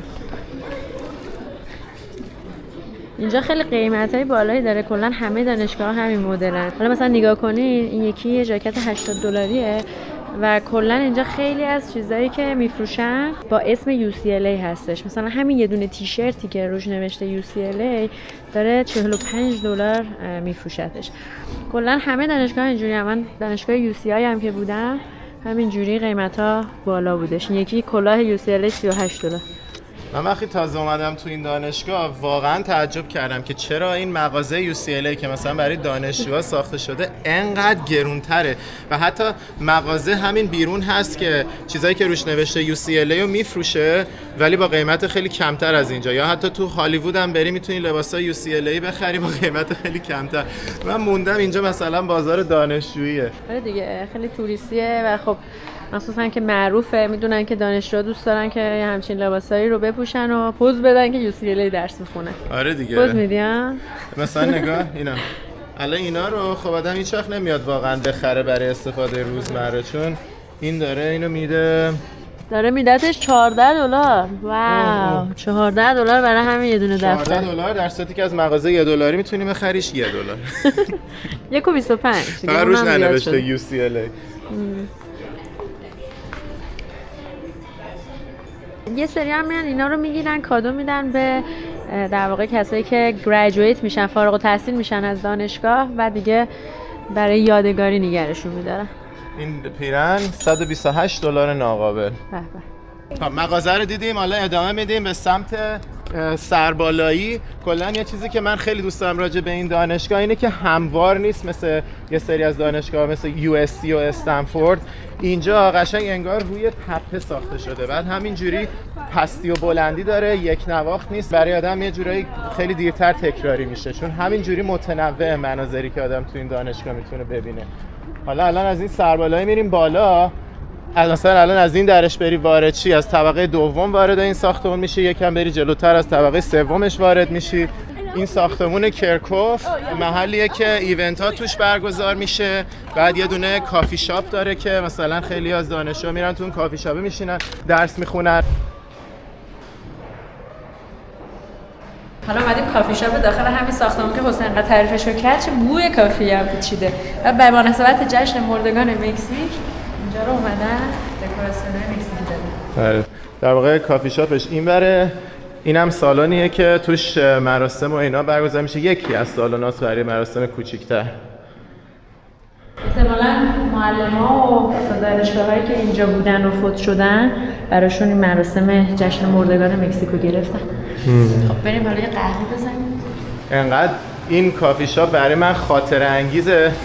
ساعت‌ها میشستم روی یکی از همین میزا مسائل ریاضی حل می‌کردم. توی شلوغی یا مثلا یکی میومد اونجا گیتار میزد، چه میدونم سر و صدا بود، ولی با این حال من دوست داشتم درس خوندن تو این محیط. خوبه، قشنگه واقعا. من ولی باید کافی شاپشون میام. قیمت‌ها معمولیه. من ماچا لاته و حسین هم لاته‌ش رو گرفت و بی هم برای برونزه. ماچای برونز اونو گرفتیم. یه سری هم میرن اون بالا میشینن اونجا قهوه و چایشون رو میزنن. آره اون بالا هم یه سالن مطالعه است. اونجا هم بعضی وقتا با بچه‌ها میرفتیم اونجا میشستیم درس میخوندیم. خوبه، ماچاش خیلی خوبه. خب حالا میریم که اون قسمت بالایی دانشگاه رو ببینیم. میبینین همینجوری که میریم ادامه میدیم انگار از این تپه داریم میریم بالا. و اون کتاب خونش که الان میریم سمتش دیگه بالای تپه است. حالا اومدیم این قسمت نمادین دانشگاه. اینجا منار جنبون دانشگاه UCLA رو داریم، رویس هال، یه سری از کلاسات توی این ساختمون برگزار میشه و این طرف هم کتابخونه دانشگاه رو داریم. داره میریزه، خراب میشه رو سر دانشجویان عزیز. معلوم نیست اینجا رو چرا این ریختی کردن. ما می اومدیم خیلی خوشگل تر بود، ولی آره یکی از جاهایی که مخصوصا شبای امتحان برای درس خوندن می اومدیم این کتابخونه بود. اینجا فکر کنم دیگه نمادین ترین نقطه دانشگاه است و دقیقاً این ور رو نگاه کنی الان این پله هایی که از این بالا می بینیم یه منظره داره به قسمت پایینی دانشگاه که قبل از این بودیم. جالبه که بدونید UCLA اکثر سالا به عنوان بهترین دانشگاه دولتی آمریکا شناخته میشه، یعنی حتی از دانشگاه برکلی هم بالاتر و این در واقع توی تمام مجموع رشته‌ها حساب میشه دیگه، چون که تو رشته‌های مختلف بالاخره دانشگاه بالا پایین دارن، ولی به عنوان بهترین دانشگاه دولتی UCLA معمولاً رتبه اول رو میگیره و به خاطر همین اینجا با افتخار نوشتن.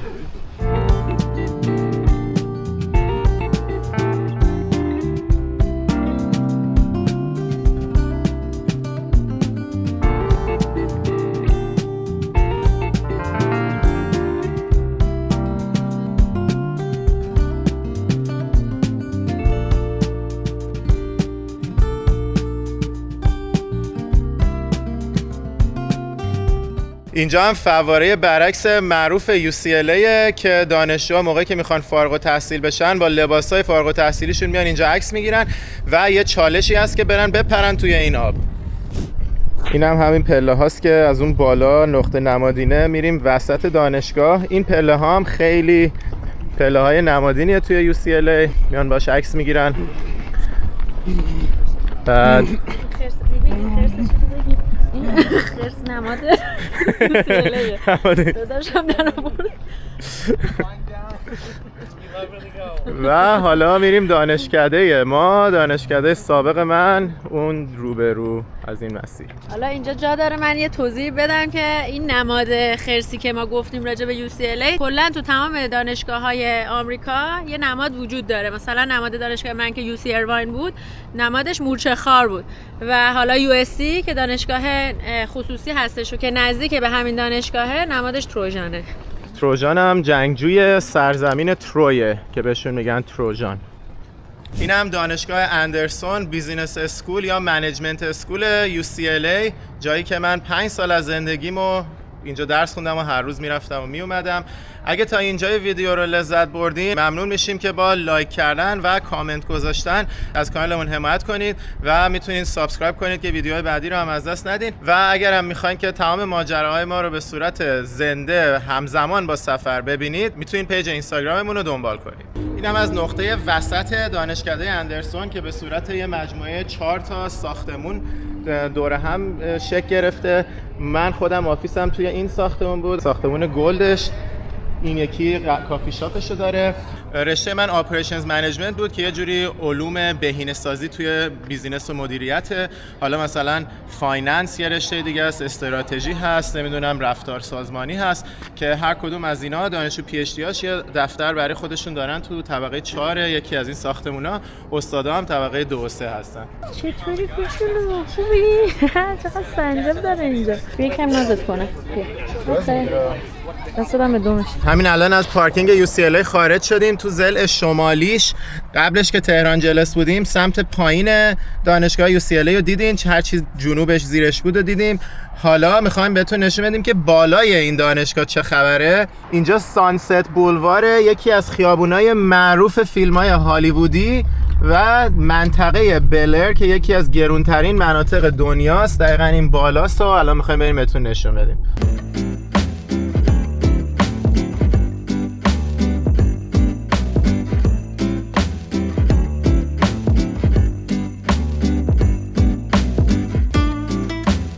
خیلی از بازیگرای هالیوودی تو همین منطقه بلر زندگی میکنن و همچنین خواننده ها و البته اینجا دقیقاً در امتداد بورلی هیلزه ولی خب یه منطقه دیگه است.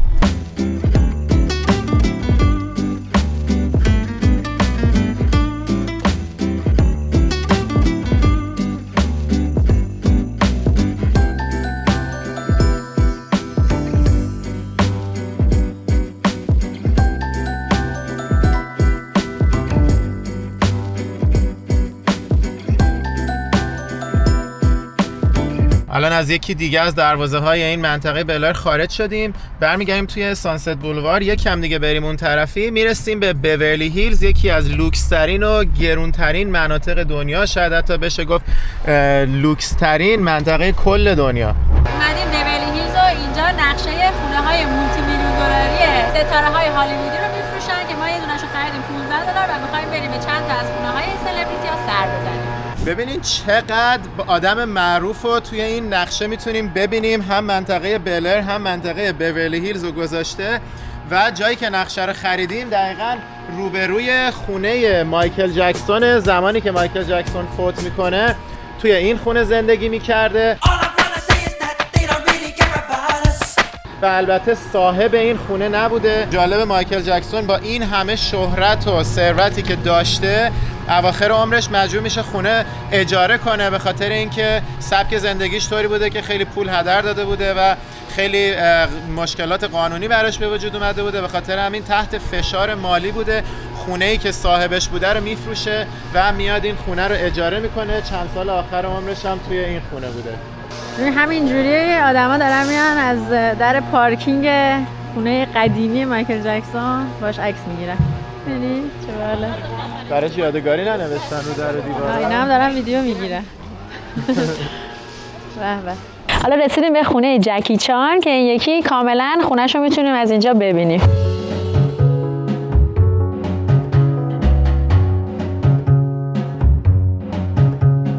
حالا قیمتش چنده؟ این خونه توی سایت زیلو که میتونی ارزیابی قیمت خونه ها رو ببینی نوشته ارزشش $14.5 میلیون الان.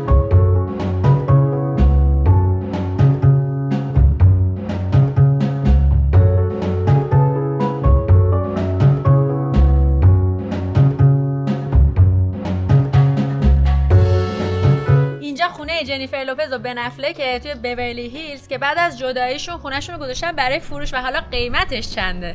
این خونه الان $68 میلیون ناقابل به فروش میرسه.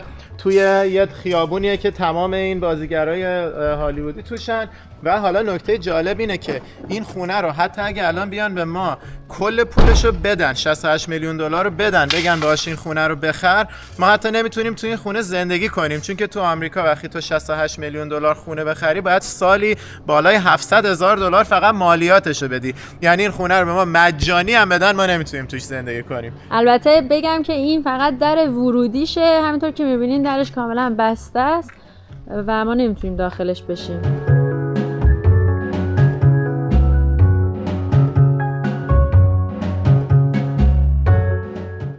اینجا هم همسایگی خونه جنیفر لوپزه. تو همین مجتمع کوچولویی که این خونه ها توشه یه دونه زمین بسکتبال و والیبال و اینا هم هست. جنیفر لوپز و بن افلک اینجا هر روز بسکتبال بازی میکنه. اینو دیگه از خودم در آوردم.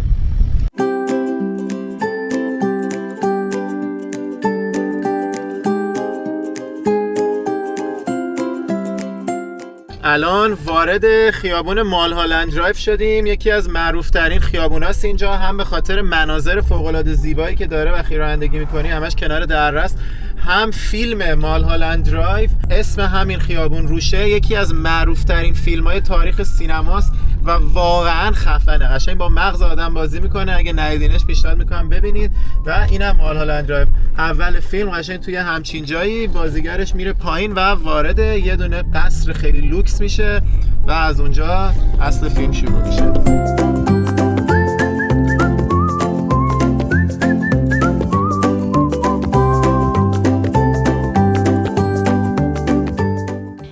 شیشه‌ای پشت سر منم خونه جاستین بیبره که ارزشش همین الان روی وبسایت‌های زیلو یا ردفین $35 میلیون. و این یکی از قشنگترین خونه هاست برای کسایی که میخوان بیان خونه بازیگر رو ببینن، چون که برای خودش یه قصر شیشه‌ای ساخته و خیلی خوب میشه دیدش از پشت نردا، استتار نشده. حالا رسیدیم به خونه مدونا، این یکی توی خود سانست بولواره و این خونه ارزشش $30 میلیون ارزیابی شده. انقدر بزرگ محوطه‌اش که حتی خود خونه رو از اینجا نمیشه دید. اینجا خونه خانواده بیژن، خود بیژن اصلی فوت کرده، ولی یکی از معروفترین طراحای لباس بوده که افرادی مثل اوباما و جورج بوش و مایکل جردن مشتریش بودن. مغازش توی رودیو درایو که اونا هم میبینین به زودی. یکی از موفق ترین لباس لاکچری سازای تاریخه. این خونه 7 خوابه است و 16.5 میلیون دلار ارزش تخمین زدشه. اینجا تو منطقه رودیو درایوش قسمت قدم زنی بیورلی هیلز، وقتی میری کلا ایرانی خیلی زیاد میبینی. ایرانیایی هم که توی منطقه بیورلی هیلز زندگی میکنن اکثرا کسایی هستن که همون زمان انقلاب یا یک کم قبل و بعدش اومدن اینجا و دیگه مثلا خونه خریدن و الان دیگه توی یکی از گرونترین مناطق دنیا دارن زندگی میکنن. ولی الان دیگه واقعا فقط یه آدمی که خیلی خیلی سرمایه دار باشه میتونه بیاد اینجا خونه بخره.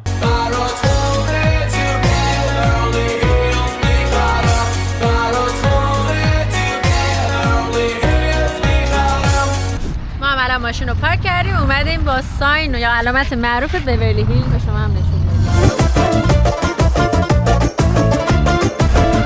اونجا یکی از این اتوبوس توریستی ها رو میبینیم که آورده مردم رو توی هالیوود و بیورلی هیلز و اینا بگردونه. این یه پارک فوق‌العاده زیباست توی بیورلی هیلز که اهالی محل و حالا توریستا میتونن بیان قدم بزنن.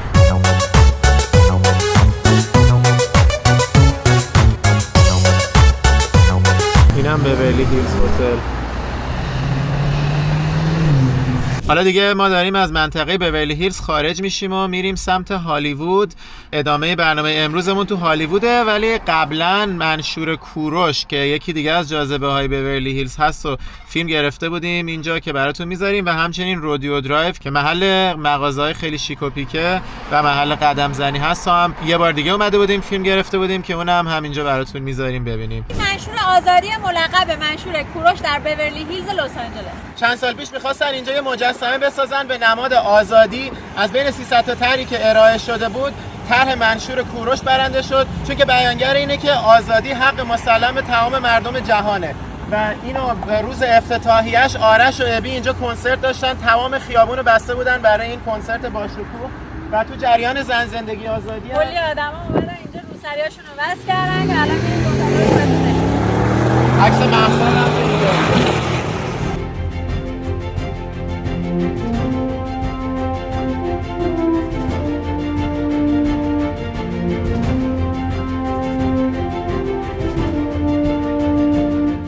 اینجا هم اسامی یه سری از افرادی که توی ساختن این به نوعی سهیم بودن نوشته شده: داریوش، لیلا فروهر، و اینجا هم نوشته پرواز 752 اوکراینی.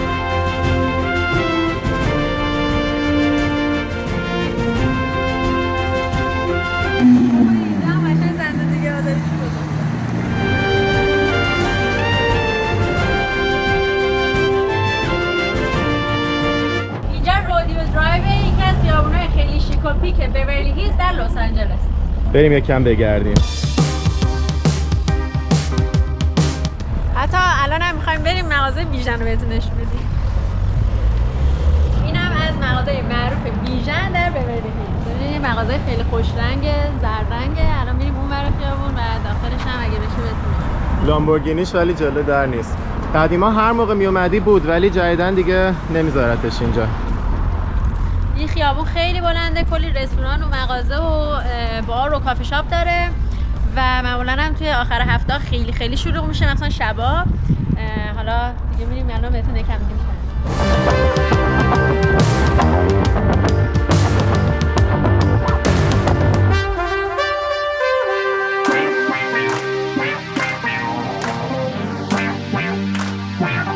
اینجا تا حدی برای آدم کلاس میذارن که بعضی از مغازه‌هاش حتی باید وقت قبلی بگیری تا بتونی وارد شی و بتونی خرید کنی. Stumbling out of bed and I still got you in my head from all those pretty words you said. It's like I'm wasted every time I see you. اینا هم برای باربی گذاشتن. دکوراسیونای جالبی دارن. تو کل مغازه‌ها، ویترین‌ها یا حتی خود خیابون کلی دکوراسیونای متفاوت داره. هر وقتی که میای اصلا این دکوراسیونا عوض میشه و خیلی دیگه شیک و ترتمیز و خیلی قشنگه. I can't get you out of my mind. I will follow you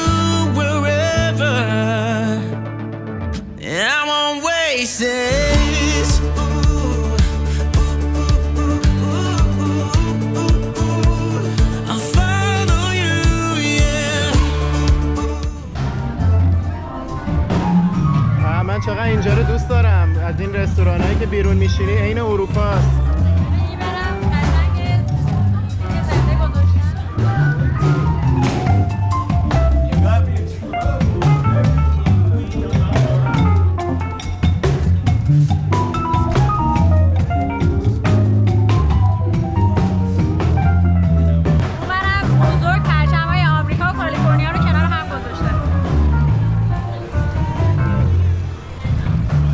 حالا میریم به سمت هالیوود.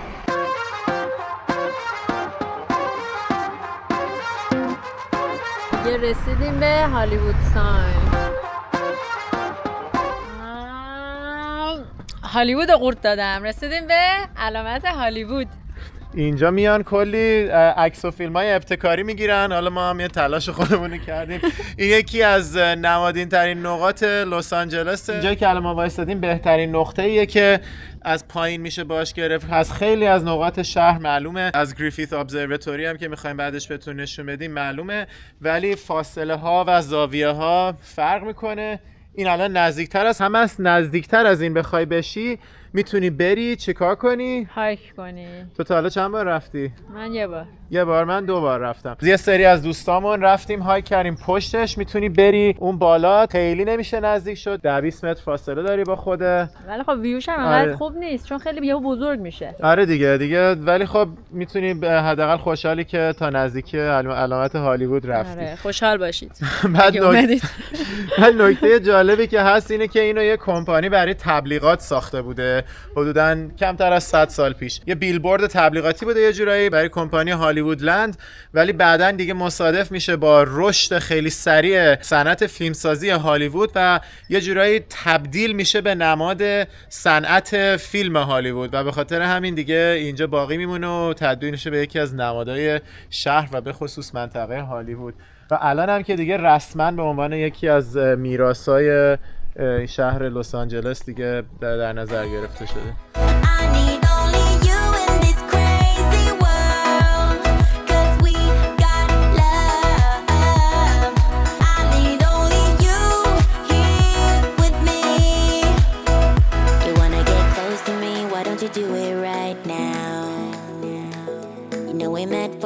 But you're trying to deny that we should be together. It's heavy weather, we're heading for tonight.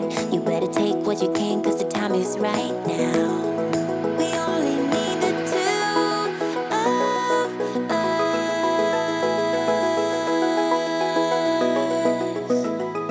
این دروازه قصری است که آنجلینا جولی و براد پیت توش زندگی میکردن.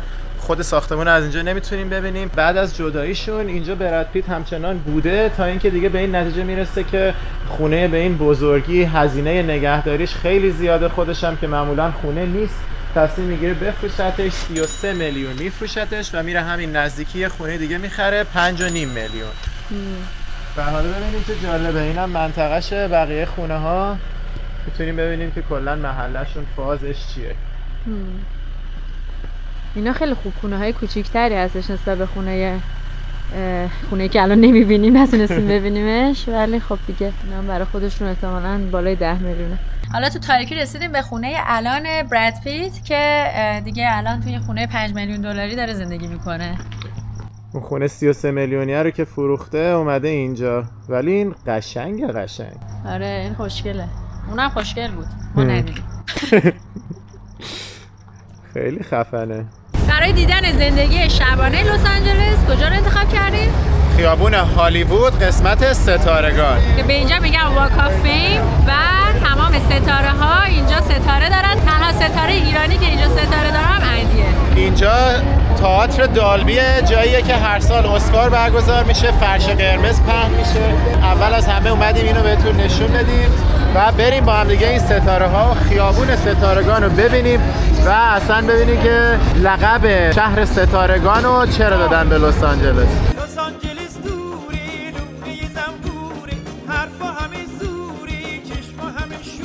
اینجا رو نگاه کنین، میان ازتون $20 پول میگیرم، بعد اسمتون رو اینجا روی یه ستاره که هیچی هنوز اسم نداره میکشن. مثلا میزنن نیکا حسین، یا مثلا میزنن نیکا نیکسفت، یا مثلا میزنن پرشین اکسپلوررز. حالا ما میخوایم بهش پول بدیم که پرشین اکسپلوررز رو بزنن رو ستاره. اینم از اسم ما که داره میره داخل ستاره هالیوود قرار بگیره. وای باورم نمیشه تا چند ثانیه دیگه قراره ما هالیوودی بشیم، یکی از ستاره های هالیوود بشیم.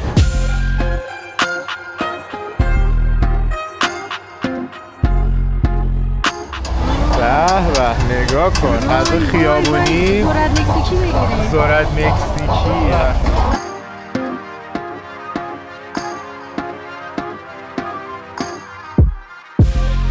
بچه ببینین این ظرف ذرت مکزیکی ما که اینقدر کوچولوه $8 شد، ولی خیلی خوش‌طعمه.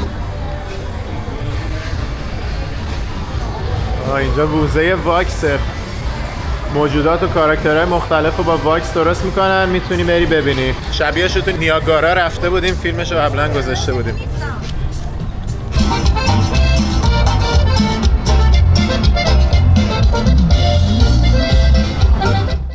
Se movía tu cuerpo, se movía, era fuerte de sabor y de alegría. Se movía por la vida, se movía por la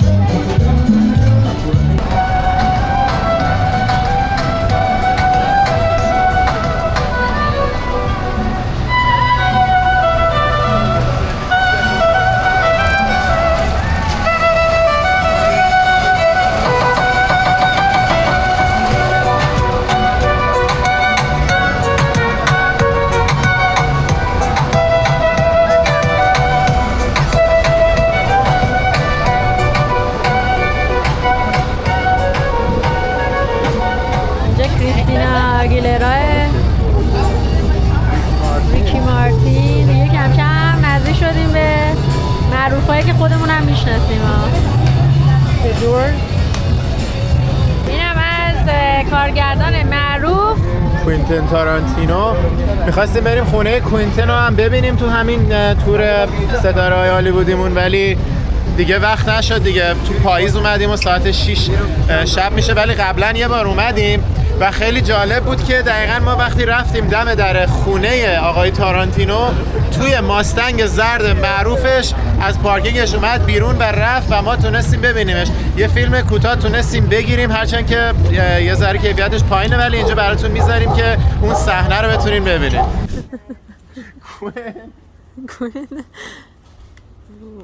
عجب خونه ای. من فکر کنم از اینجا خیلی بهتر میشه فیلم برداری کرد. اتفاقی افتاده، یه ماشین هم داره میاد پایین هستش. خودشه؟ نمیدونم.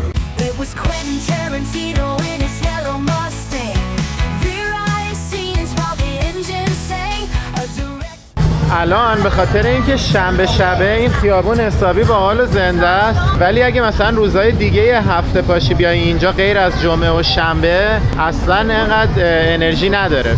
این چاینیز تیاتره یکی از لندمارک‌های ساختمان‌های معروف خیابون هالیووده و دلیل اسمش اینه که سبک معماریش چینیه. از اول اینجا یه شخصیتی به اسم رومن که اینجا تئاتر مصری رو ساخته بوده خیلی موفقیت آمیز بوده و میاد یه تئاتر چینی هم میسازه، وگرنه به این معنی نیست که فیلم‌های چینی پخش بشه، در واقع به خاطر سبک معماریشه. حالا برای اونایتون که به عنوان توریست میاین اینجا، یه جایی هستش که هر دوی ما بهتون پیشنهاد میکنیم الکی رو مغازه‌های مختلف پولاتون رو خرج نکنیم، صاف بیاین و بغل همین چاینیز تیاتری که هستش سووینیر شاپ هستش. الان چند ساله که ما هر وقت میایم همه چیشو گذاشته $5 و این خیلی جالبه. شما میتونید برین اینجا هر چی سوغاتی میخواین بگیرین و فقط $5 بدین، در حالی که مغازه‌های کناری همین محصولات رو با قیمت‌های 2-3 برابر میفروشن. من میخوام بهتون نشون بدم که چه چیزایی داره. حالا اینا که خیلی نمیارزه، مگنت $5، البته که خب دیگه مگنت ها تقریبا همه جا $5 شده، ولی چیزایی که به نظر من میارزه این حالا یا کلاهاشه یا این ماگا و تیشرت های هالیوود رو اینجا میتونین با $5 بخرید.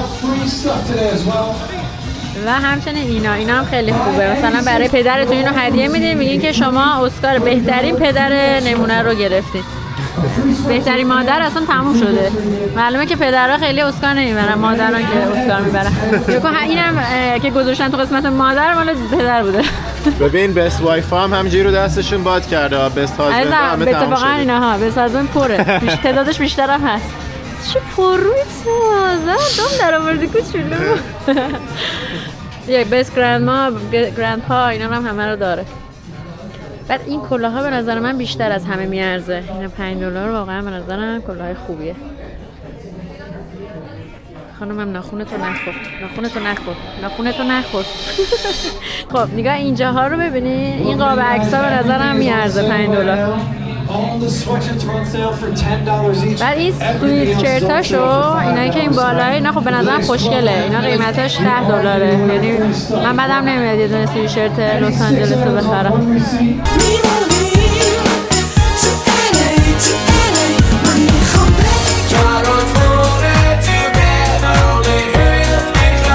اینم که مدام توسادشه، شبیه همون وکس میوزیم است که اونور قبل دیدیم، ولی خیلی خب معروفتر و زنجیره‌ای و قبلا هم داخلش اومدیم. اگه نیومدین جالبه، جذابه، برای یه بار امتحان کردن میارزه.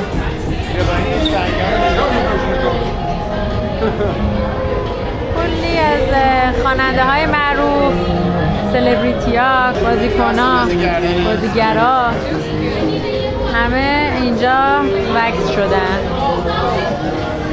آخ این بازیگر مورد علاقه من و حسینه. سنگه.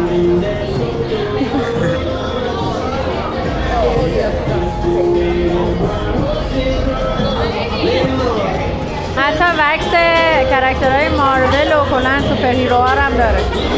این هم یه سوغاتی فروشیه دیگه که چشم آدمو میگیره به خاطر همون ربات دم درش.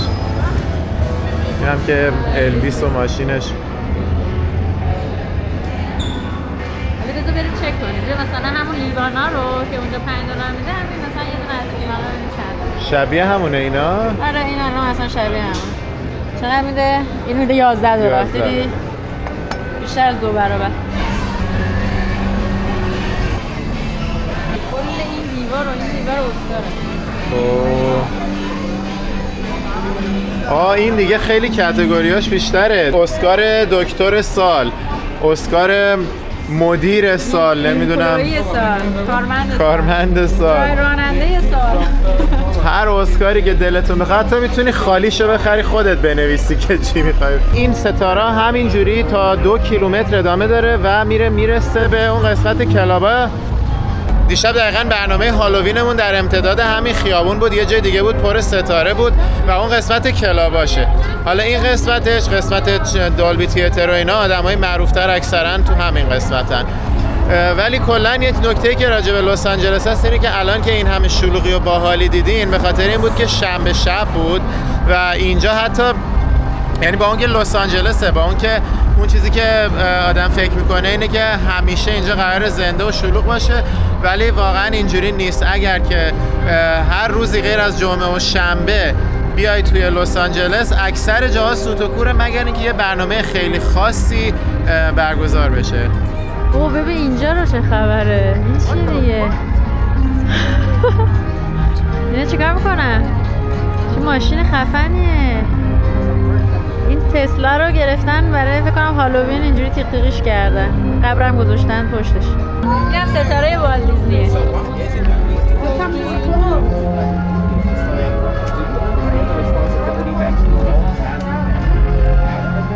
سیمپسون اینکه اصلا اسم کارتونه روی ستاره. کارتونا رو گذاشتن. آره میکی ماوس و اینا رو هم داره، یعنی یه سری از این ستاره ها شخصیت های خیالی هن.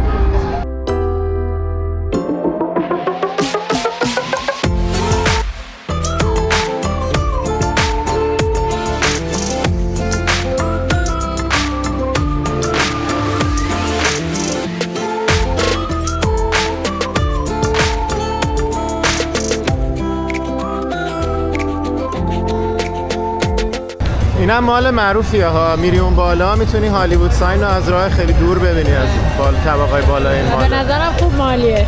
آره.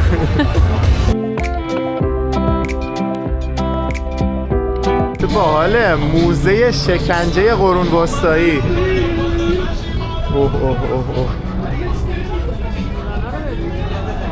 خیلی بامزه است این مغازه. البته به پایینش موزه است دیگه، برای موزهش باید پول بدیم. How much is the entrance? نفری $30 ورودی موزه.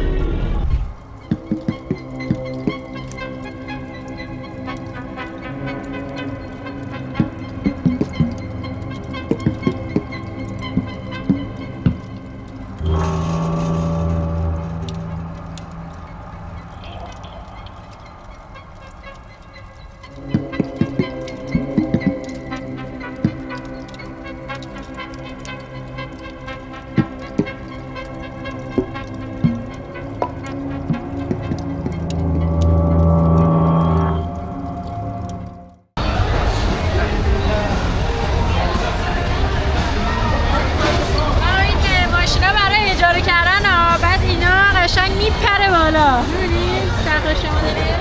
و اینک این شما و این تنها ستاره ایرانی در هالیوود، اندی.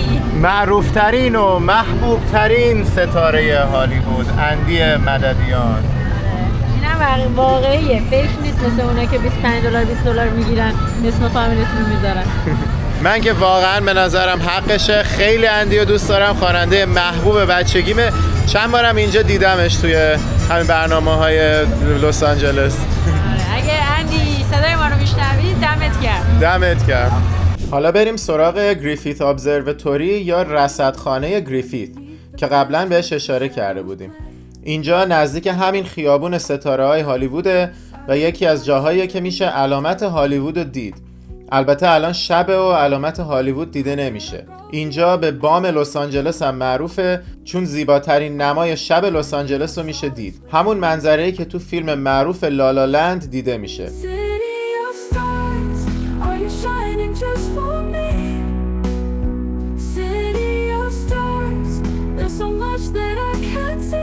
ساختمونی که بالای تپه قرار داره یه رصدخونه است که هم تلسکوپ داره برای رصد، هم یه موزه رصد داره که از تاریخ رصد تا تصاویرش و ابزارش رو به نمایش گذاشته.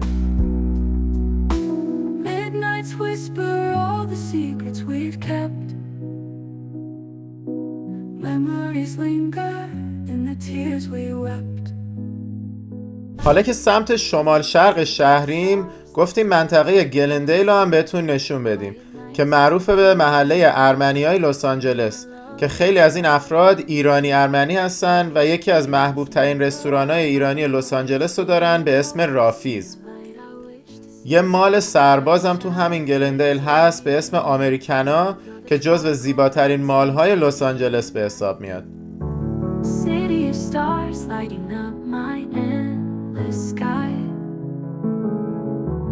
With your brilliance make my heart fly high.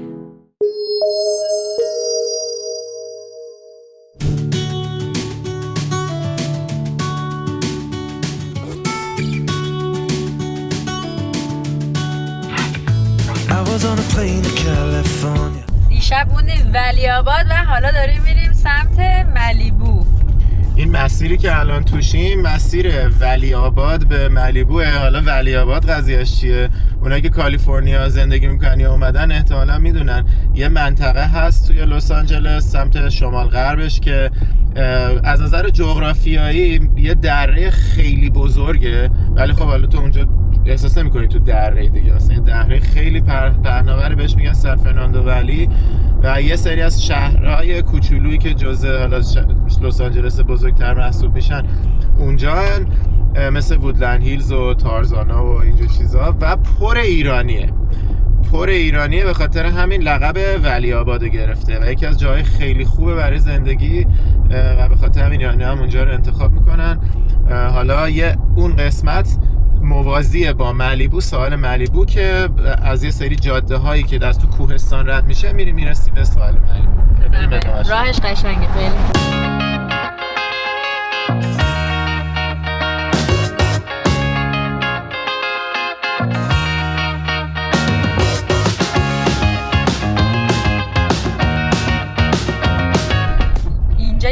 خوشمنظره ترین دانشگاه های کالیفرنیا هست به نام پپردان که بیشتر کسایی که میخوان وکیل بشن یا بیزنس بخونن میان توی این دانشگاه و فوق العاده هم گرونه چون دقیقاً روبروی ساحل مالیبو قرار داره و دانشجوها با منظره مالیبو درس میخونن. این کوههایی که دیدین از توش رد شدیم بهشون میگن کوههای سانتا مونیکا و کلا یکی از جاهای توی لس آنجلس که بیشترین کوهنوردی و هایکو انجام میدن. دقیقاً همین کوهها هست که منظره مالیبو رو خیلی خوشگل و خاص کرده.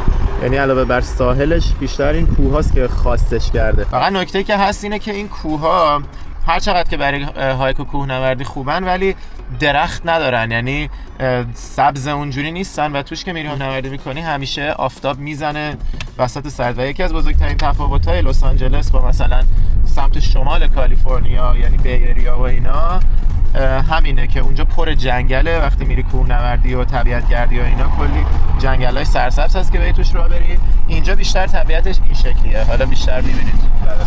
حالا اینم بگم اینجا درسته که این کوه‌ها اکثرا خشکه و حتی بعضی وقتا تو تابستونا که هوا خیلی داغ میشه آتش سوزی میشه، ولی یکی دو ماه توی فصل بهار که بارون هم زیاد میاد بعضی وقتا البته ممکنه هم کم بیاد دیگه اینجا حسابی کوها سرسبز میشه. درخت به وجود نمیاد ولی خب سرسبز میشه دیگه. همون چمنایی که در میاد حسابی این کوها رو قشنگ و سرسبز میکنه و به نظرم یکی از بهترین زمانایی که به شما پیشنهاد میکنم بیاین لس آنجلس زمان بهاره چون همه جا سرسبزه دیگه، حداقل اگه خوب بارون اومده باشه. آره برای طبیعت گردیش بازم دیگه بری کوهنوردی قشنگ آفتاب میزنه تو سرت و این همیشه هست توی هایکای اینجا.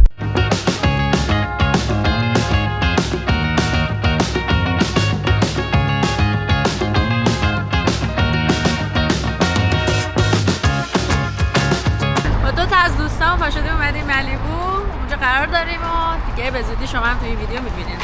این ساحل مالیبو هم واقعا یکی از زیباترین جاهای لس آنجلس. من اولین باری که خودم اومدم اینجا، ما این دفعه از اون جاده نیومدیم که از سانتا مونیکا میاد سمت مالیبو، ولی اون جاده اینجوریه که همه چی معمولیه، یهو یه دونه پیچ میزنی منظره کوه و آب و کنار هم میبینی، بعد یهو میگی این واقعا نزدیک محل زندگی منه همچین منظره‌ای. خیلی جالبه. حالا بریم این ساحل زیبا رو با هم ببینیم. داریم وارد این اسکله مالیبو میشیم. امیدواریم که بتونیم اینجا یه صبحونه‌ای هم بزنیم و خیلی شلوغ نباشه. ببینید چه جای خوشگلی داره. اومدیم اینجا برای غذا با دوستای خوبمون بهارا و بردیا. سلام. خیلی جای خوشگلیه، اصلا هوا عالی، جا خوشگل. اینم سگشون باکی خوشحاله. باکی از دوربین خجالت میکشه.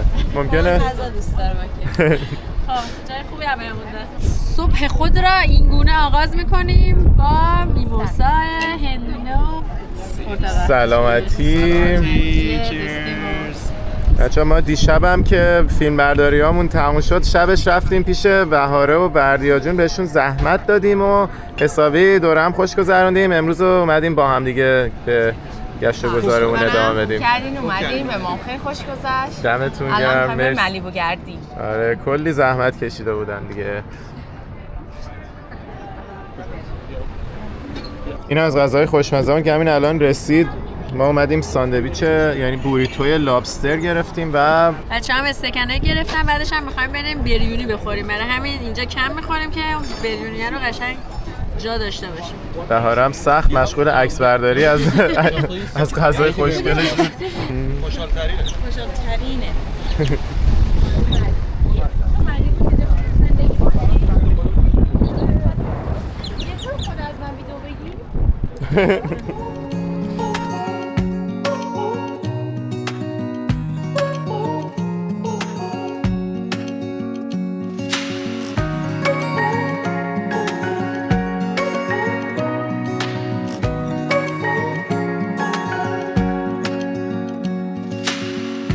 Searching for something that ain't lost. Have we got it? Our lines crossed. We're wasting time on stuff that doesn't really matter, while wishing for something better. بایکی رو ول کردن همینجوری دوید به سمتون پرید. چه حیف که نتونستم فیلم رو بگیرم، از اون بالا قشنگ پرید اینجا.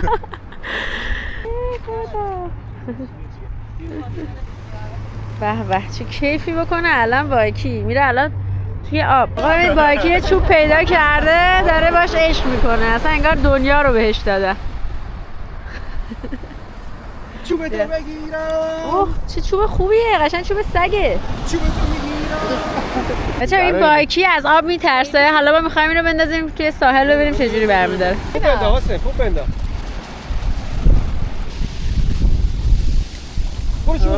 حالا برو، حالا اگه جرأت داری برو. بودو چوبت رفت. بودو بایکی برو چوبتو بیار. چوبت کو؟ بایکی نه چوبتو بیار. چقدر کارو براش راحت کرد. بگیرش بگی بیا.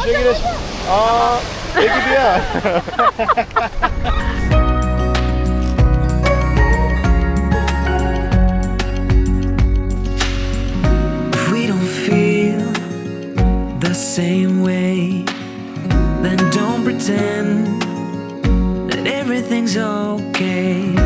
Don't string me along the way you do. Just let me get over you. ما دیگه میریم این ساحل رو ترک کنیم. فقط اینو بگم این یکی از ساحلای مالیبوئه که نزدیکتره به لس آنجلس. اگه اینوری همجوری ادامه بدی همجوری میتونی ساحلای بیشتری پیدا کنی که معروف ترین و شلوغ ترینش اسمش هست زوما. اون یکی رو اگه بریم خب از این یکی شلوغ تره دیگه، ما تا اونجا نمیریم، بریم جای دیگر هم بهتون نشون بدیم. فقط همون سمتی که بری یه ساحل خصوصی هم هست به اسم پارادایس کوو با یه رستوران دریایی فوق العاده زیبا که اونو هم پیشنهاد میکنم. و همچنین اون ور خیابون همین جایی که الان هستیم اینجا هم یه رستوران غذا دریایی خیلی خودمونی طوره دور همیه که اسمشو براتون میذارم. اونم خیلی برای ما خیلی پاتوختور بود دیگه، چون غذا دریایی با کیفیت داره ولی با قیمت‌های خیلی پایین.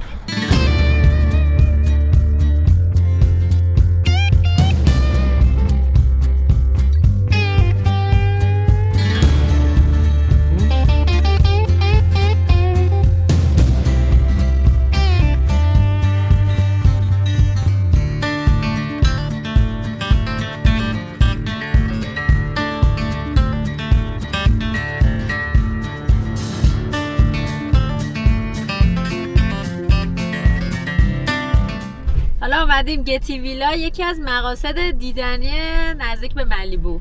اینجا ایتالیایی ترین بناییه که توی کل کالیفرنیا و شاید حتی آمریکا وجود داره و داستانش هم خیلی جالبه که الان رفتیم داخل براتون تعریف می‌کنیم.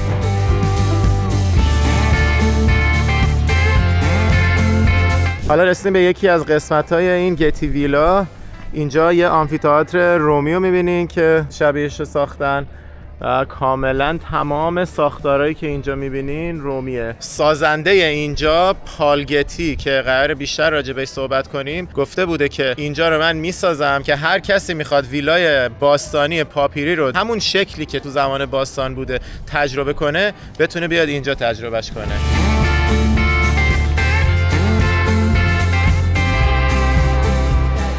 کسی چیزی چک نکرد و سعی فکر کنم کلا ورود موزهش مجانی بود. نه اینجا کلی موزه داره، موزه مجسمه‌های مصریه.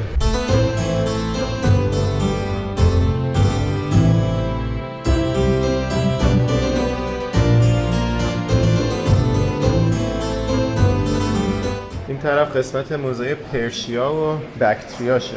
بکتریا یا نمیدونم چیه ولی اینا پرشیان امپرایر. اینجا قلمروی امپراتوری پارسی اون زمانو کشیده که تا مصر و لیبی و سوریه و همه اینا رفته. نقره هخامنشی. آها نوشته بکتریا شرقی ترین استان امپراتوری پارسی بوده. بکتریا همون باختر خودمونه که قسمت‌هایی از افغانستان و پاکستان و ازبکستان کنونی رو شامل میشه، سمت شرق امپراتوری پارس بوده.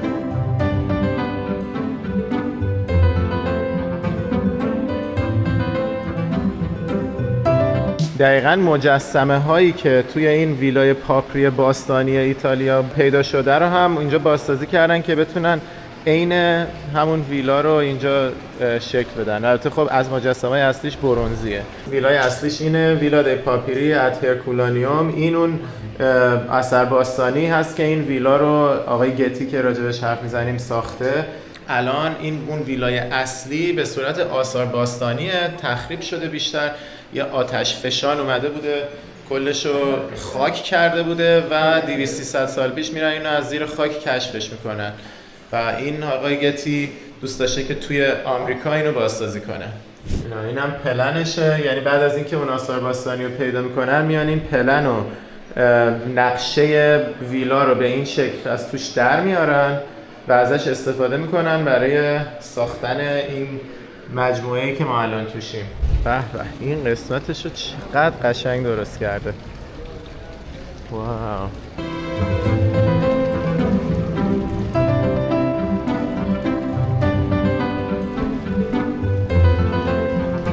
اینجا قسمت موزه یونانی جنوب ایتالیاست، یعنی یونانیای ایتالیا و سیسیلی. این آثار باستانی یکی از اون گروه از آدما مونده. اینجا پایین ایتالیا با یونان همسایه است، حالا از اون ور آب، و خیلی ها اینجا یونانی بودن توی جنوب ایتالیا.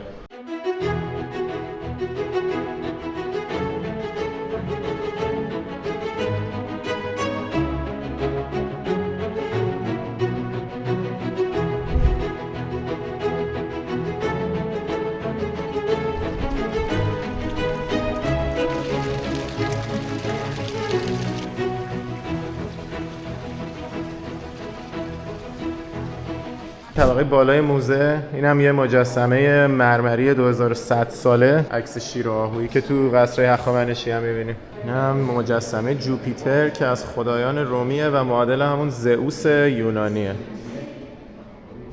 این شما و این هم قشنگترین منظره گتی ویلا.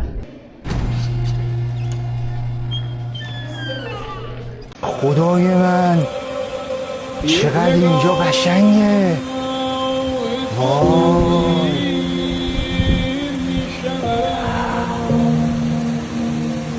حالا با همین منظره فوق‌العاده زیبا گفتم راجع به پال گتی براتون توضیح بدم، کسی که اصلا اینجا رو درست کرد.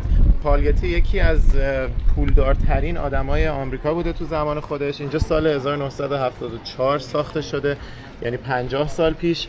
و این شخص گتی عاشق آثار رومی، معماری رومی و ایتالیایی و کلا برای خودش کلکسیون داشته. اینجا یه مزرعه داشته توی کالیفرنیا، یه زمین خیلی بزرگ داشته که میاد اون زمین رو تبدیل میکنه به یه دونه موزه که این آثار رومی، بیشتر آثار رومی، حالا به اضافه یه سری آثار دیگه شو توش نگهداری کنه، که اونجا الان شده گتی سنتر که بعدش میریم ببینیم. ولی بعدن که خودش رفته بوده انگلیس زندگی میکرده، این گتی سنتر همچنان کلکسیونش و آثاری که می‌خریده تو جای مختلفی که میرفته جمع‌آوری می‌کرده باز می‌فرستاده تو موزه گتی. این دیگه جاش داشته پر می‌شده، میگه یه جای جدید بسازیم برای نگه داشتن این آثار. همچنین شیفته این ویلای پاپیری شده بوده که در واقع اصلش مال 2000 سال پیشه و آثارش رو پیدا کرده بودن. دوست داشته که عین اونو بیاد درست کنه و گفته بوده که اگه خواستین ببینین امروز چه شکلیه برین هرکولانیوم ایتالیا، اگر که میخواین ببینین زمان باستان چه شکلی بوده میتونین پاشین برین گتی ویلا توی کالیفرنیا. خلاصه واقعا هم من فکر میکنم موفق شده، به هدفش رسیده و دمش گرم، عجب چیزی ساخته. حالا خود این شخصیت پال گتی خیلی داستانای عجیبی در موردش هست. یکی این که میگن با وجود اینکه یکی از پولدارترین آدمای دنیا بوده، خیلی آدم خسیسی بوده، در این حد که تو قصر شخصیش از این تلفن‌های پولی گذاشته بوده که وقتی مهمون داشته هر کی خواست از تلفن استفاده کنه بره اونجا سکه بندازه تلفن رو استفاده کنه. یه فیلم راجع بهش ساختن به اسم All the Money in the World، تمام پول جهان، که خیلی فیلم قشنگیه، پیشنهاد میکنم ببینید. راجع به همین پال گتیه و موضوعش اینه که مدن نوش رو دزدیدن و حاضر نیست که پول بده برای آزاد کردن نوش. و البته خب یه استدلالی که داره اینه که من این پولی که اینا میخوانو دارم، میتونم بدم، ولی اگه قرار باشه که من این پولو بدم اینا رو آزاد کنن، پس فردا همه میگن که چقدر خوب ما بریم هر کی تو خانواده این هست بدزدیم، هی پول مفت بگیریم. واسه همین اصلا حاضر نبوده برای آزادی نوش به آدم رباها پول بده. حالا اینکه تهش چی میشه رو اینجا من لو نمیدم، فیلمشو به نظرم ببینید. یه نکته جالب دیگه هم اینه که این موقعی که فرمان ساخت اینجا رو میده خودش تو انگلیس زندگی میکرده و هیچ وقت این باغو از نزدیک ندیده، این ویلا رو کلا خودش از نزدیک ندیده. دوست داشته که یه اثری از خودش به جا بذاره که توی تاریخ ثبت بشه، بمونه جزء آثار در واقع زیبای کالیفرنیا که خودش اصالتا از اونجا اومده بوده یه چیزی اضافه کرده باشه، یه خدمتی کرده باشه، ولی خودش هیچ وقت این اثر زیبا رو نمیبینه و از دیدنش محروم بوده. اینجا هم دقیقا روبرومون منظره اقیانوس رو داریم، منظره ملیبو.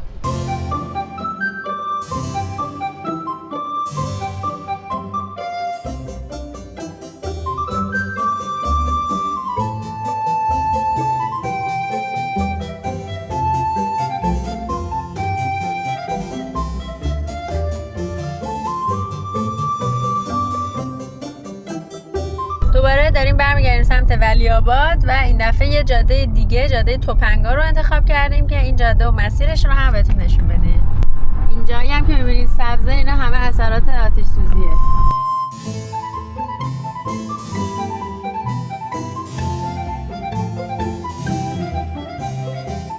حالا ما همیشه توی شهرهای مختلف اگه دیده باشیم ولاگامونو میایم با افرادی که اون کشور زندگی میکنن یه مصاحبه میکنیم ببینیم که کلا زندگی و درآمد و هزینه ها توی اون شهر یا اون کشور به چه شکله. گفتیم حالا توی این ولاگ هم بر اساس تجربه خودمون این سوالا رو خودمون بهتون جواب بدیم.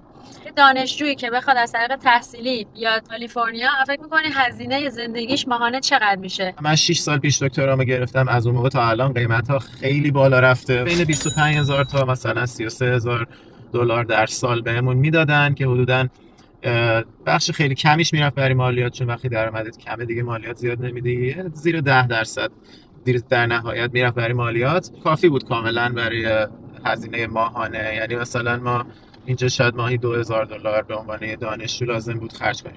الان فکر کنم بیشتر حقوق میدن، بین 35000 تا 40000 تا میدن، ولی خب هزینه‌ها خیلی بالا رفته.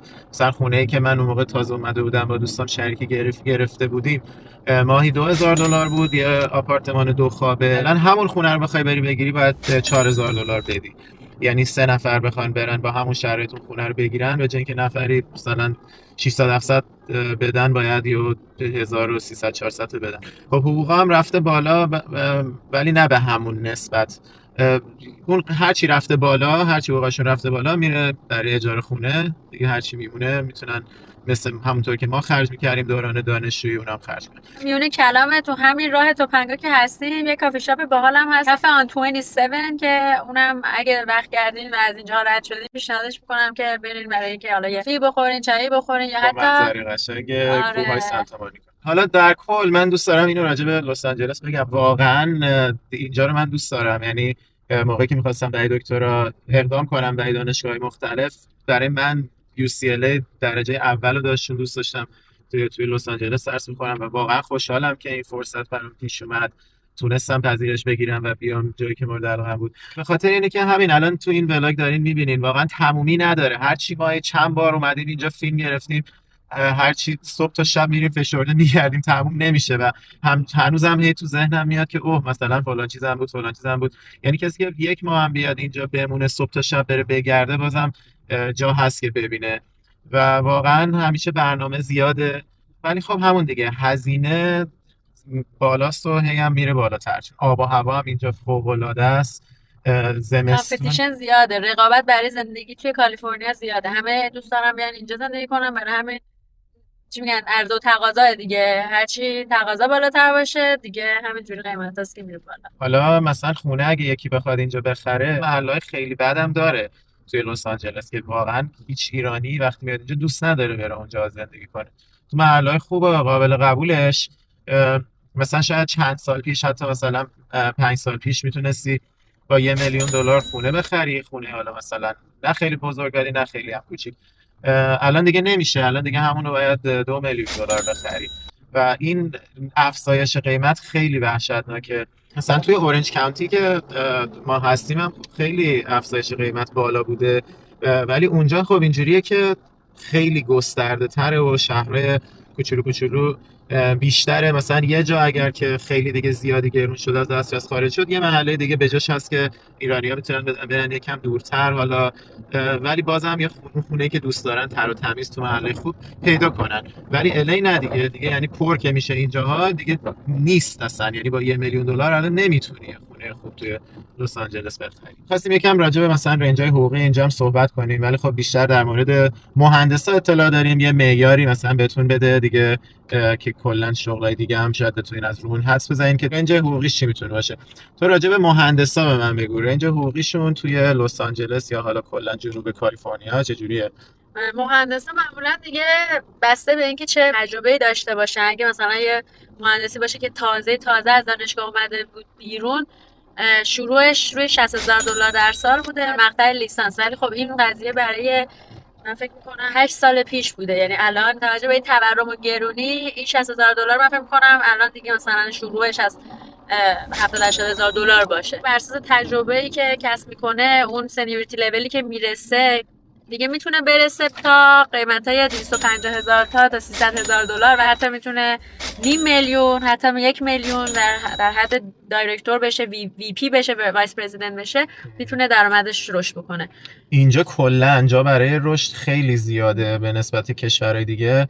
حقوق اصلا سقف نداره، یعنی هم میبینید توی این کمپانی‌ها یا یکی میتونه خیلی چه میدونم بعد چند سال اگه خوب رشد کنه همین دیگه میلیون‌ها حقوق یا بگیره، میلیون‌ها دلار.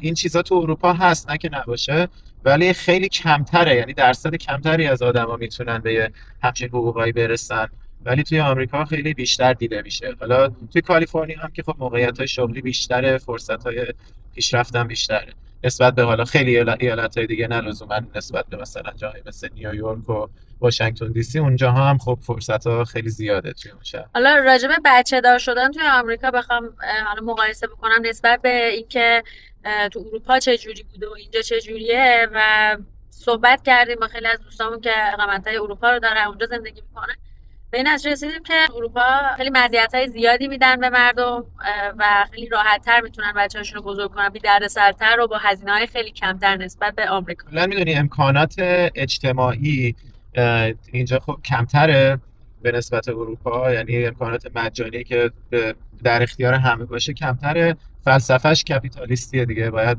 خودت بری دنبال کار خودت تو خوب در بیاری، با اون پولی که درآوردی هر کاری دوست داشتی بکن. فلسفه اینه. حالا برگردیم سراغ موضوع جذاب لس آنجلس. 100 تا فرشته داره لس آنجلس، نور فرشته داره لس آنجلس، 100 تا فرشته داره لس آنجلس، نور فرشته داره. اصلا یکی از دلایلی که من واقعا شیفته اینکه بیام اینجا زندگی کنم و درس بخونم و اینا شدم همین بود که به اون صورت زمستون نداره. تابستون هم هواش خیلی خوبه، بجز حالا چند باری که شاید چند روز تو کل تابستون که موج گرما بیاد و خیلی گرم بشه، بقیه تابستون خیلی راحت میتونی هر ساعت روز بری بیرون و خوب بگردی و حال کنی قشنگ.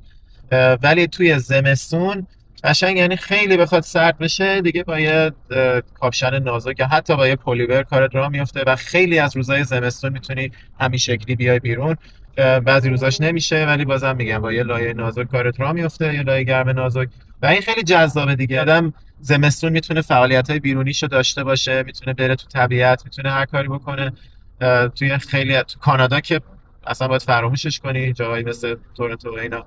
توی خود آمریکا هم اکثر شهرها زمستونه خیلی سختی داره، شهرهایی که مثل اینجا فرصت‌های شغلی داشته باشه. حالا اگه تا اینجای برنامه لذت بردین، با لایکاتون یه انرژی خوب به ما بدین و سابسکرایب بکنید که ویدیوهای بعدی رو هم از دست ندین. داخل کانال اینستاگراممون میتونید با ما همزمان توی سفرامون همسفر بشین، همسفر مجازی، و از برنامه‌هایی که توی لس آنجلس، اورنج کانتی، سن دیگو گذاشته میشن با خبر بشین. اورنج کانتی رو هم توی ولاگ جدا حتما بهتون نشون میدیم که اونم منطقه دیگه جنوب کالیفرنیا است که پر ایرانیه، من جمله خود ما. بعد از زندگی تو لس آنجلس تصمیم گرفتیم بریم سمت اورنج کانتی و اونجا زندگیمون رو شروع بکنیم. اورنج کانتی هم دقیقاً کنار شهر لس آنجلس قرار داره. مثلا ما خونمون تا خود لس آنجلس ایرپورت یه 40 دقیقه بیشتر راه نیست با ماشین.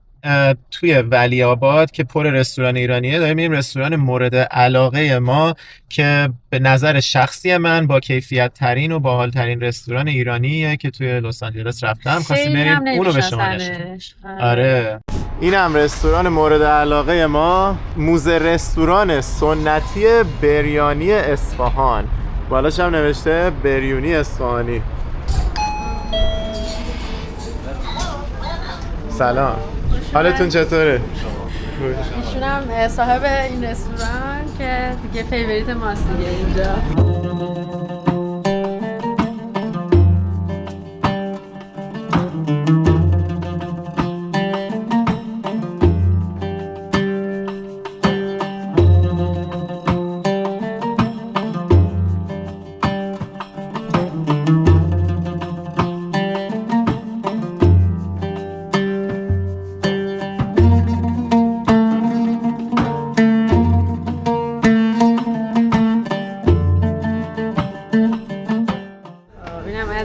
عزیزمون برای کجا تو افق محو شدی؟ نوستالژی. ببین اینجا خیلی از بازیگرای ایرانی هم اومدن و با همین صاحب این رستوران هم عکس انداختن. مثلا اینجا اندی رو می‌بینیم، عکس اندی، منصور، بعد اونور مثلا مکس امینی و سیاوش قمیشی. به همینجوری با افراد معروف اینجا عکس دارن، روی میزاشون هم همینطور. فقط مونده با من و حسین هم عکس بزنم. آره چرا که نه. جزیره رو میرید، اون غذاهای عجق و عجق رو میل میکنید. پس اونا رو میرین. غذاهای عجق و عجق تصویر این آقا گلپسره. لذتی وردی جفته. ببین آقا چقدر وارده. به به آقای وارد. ما آقای وارد کار آوردیم. ما ارزشو در میاریم. ببین چه برنامه‌ای داریم ما اینجا. نهار من می‌بینم چه با ذوق خیلی بالایی داره اینا رو. خوش‌نشدم اینم خوش. بردیت چه میکنه؟ نه حسین و بردیت که حسابی مشغوله. اینم از بریونی عزیز من که دیگه الان میخوام برم تو کارش. حالا خواستیم از ایشون بخوایم که خودشون رو معرفی کنن و چند تا سوال راجع به این رستوران بی‌نظیری که اینجا بنا کردن ازشون بپرسیم. خواهش می‌کنم. بفرمایید. اسمم مهدی هستش.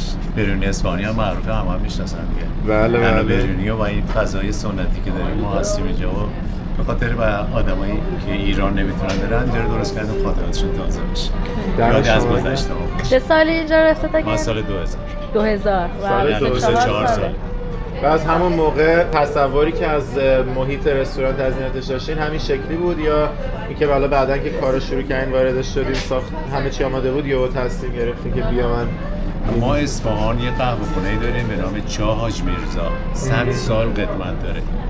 بعد هر چی که شما فکر میکنه توی مغازه‌ای هست، از این بغل گرفته تا سقف بیا پایین که من انگشت کوچیک اون نمیشم. ما چون اونجا رو رفتم دیدم انگیزه میشد یه کاری بکنم توی امریکا که مردم خاطراتشون تازه باشه. یعنی برای همه چی داشتم. سیگار داریم اینجا مال 70-80 سال پیش از اینه. بهمن و تیر رو داریم. تمام هنرپیشه خواننده‌ام که اومدن اینجا. با اون موقع که می‌رفتیم دولایه می‌کردیم، کوچه بازی می‌کردیم داریم.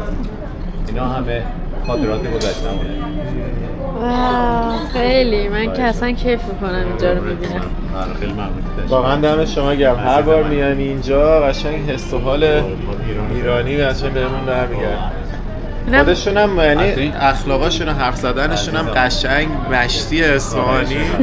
خیلی حال میکنم. این عکس گرفتی شما این توصیه هستش، این قهرمان اون موقع قدیم بوده، هم دوره تختی بودن اینا. ولی خب این کشتیگیر بوده، اونا وزناکه میزدن. وزنای خودشون بودن. اینا که نه مال اون اینجا یه زورخونه باز شد، بعد حمایتش نکردن بستند و ما اینجا رو اینا رو ازشون خریدیم. ما هم مثلا همیشه کیف کردیم. فقط کاش که شعبه دومتون رو بزنید توی اورنج کانتی که به ما نزدیک بود. دیگه نه. دیگه نمیره چون من خودم جبل سرویس هستم. آره دیگه. هستن. اصلا شما نباشین اون صفحه. من الان 24 سال که اینجا هستم، تمام غذاات زیر نظر خودم است. خودم انجام میدم. مثلا آب گوشت خودم درست میکنم، کله پاچه خودم درست میکنم. چون اینا رو رفتم اصفهان یاد گرفتم. مادر اینجا رو باز کردن من بلد نبودم.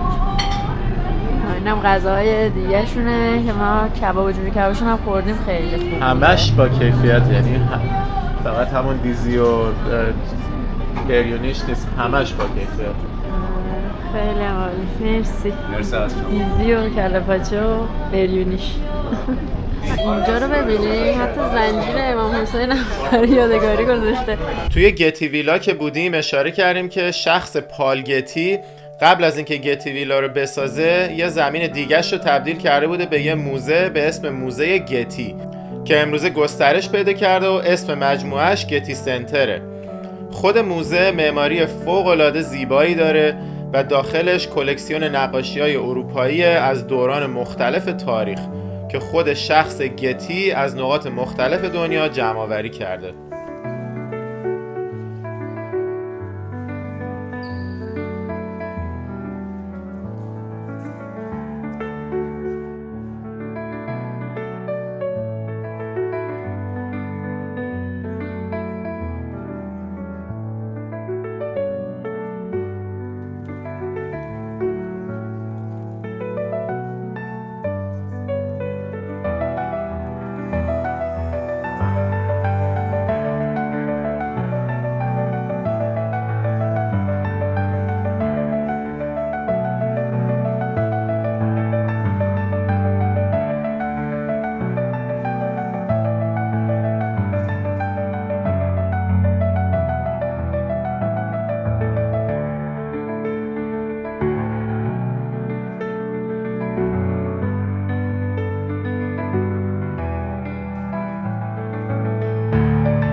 بیرون موزه هم باغ و گلکاری و مجسمه کاری‌های زیبایی به چشم میاد و همچنین مناظر فوق‌العاده زیبایی داره از شهر لس آنجلس، از آسمان خراش‌های مرکز شهر گرفته تا سمت غربی شهر و اقیانوس آرام.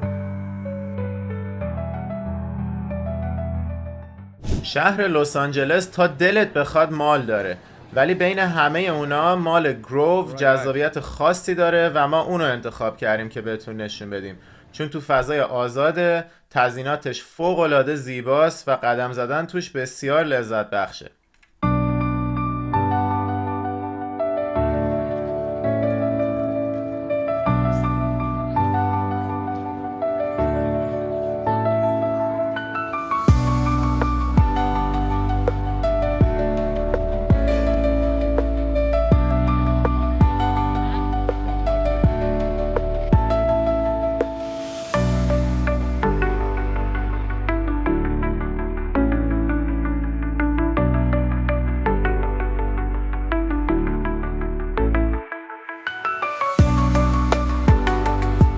دقیقاً کنارش یه مجموعه غذاخوری هست به اسم فارمرز مارکت یا بازار مزرعه داران. این اسم از قدیم روش مونده. یه خانواده‌ای که صاحب این زمین بودن 90 سال پیش تصمیم میگیرن اینجا یه دهکده درست کنن که مزرعه دارا بتونن بیان خوراکی‌های تازه‌شون رو بفروشن. آروم آروم رستوران‌های با کیفیت هم اینجا تأسیس میشه و وقتی شخصیت‌های هالیوودی مثل مرلین مانرو شروع میکنن بهش سر میزنن حسابی معروف میشه.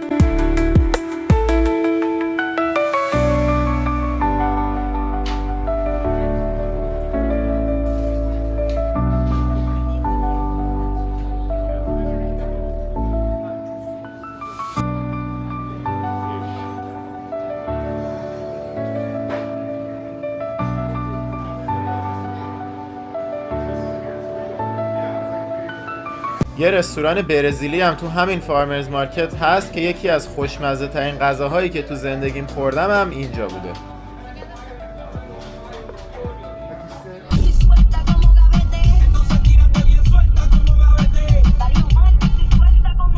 حالا اومدیم رسیدیم به داونتاون مرکز شهر لس آنجلس.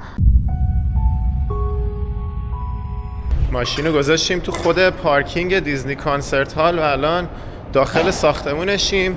این قسمت داخلیشه، اصلا طراحیش واقعا جالبه. این شاید خاص‌ترین ساختمون لس آنجلس باشه، واسه همین انقدر توریستا میان ببیننش. حالا بریم بیرونش رو بهتون نشون بدیم چه جوریه. روبروش هم کلی ساختمونای باحال داره، خیلی بامزه است، پیچ و تاب این ساختمونه. و حالا برمیگردیم اینم از دیزنی کنسرت هال. من همجوری رفتم از این بلیط فروشیش پرسیدم ببینم الان چه برنامه هایی داره. گفتش که امروز عصر یه برنامه ارکستری داشتیم و برنامه بعدی چهارشنبه است. یعنی اینجوری هم نیست که هر روز توش برنامه باشه. نه. کنسرت هال دیزنی.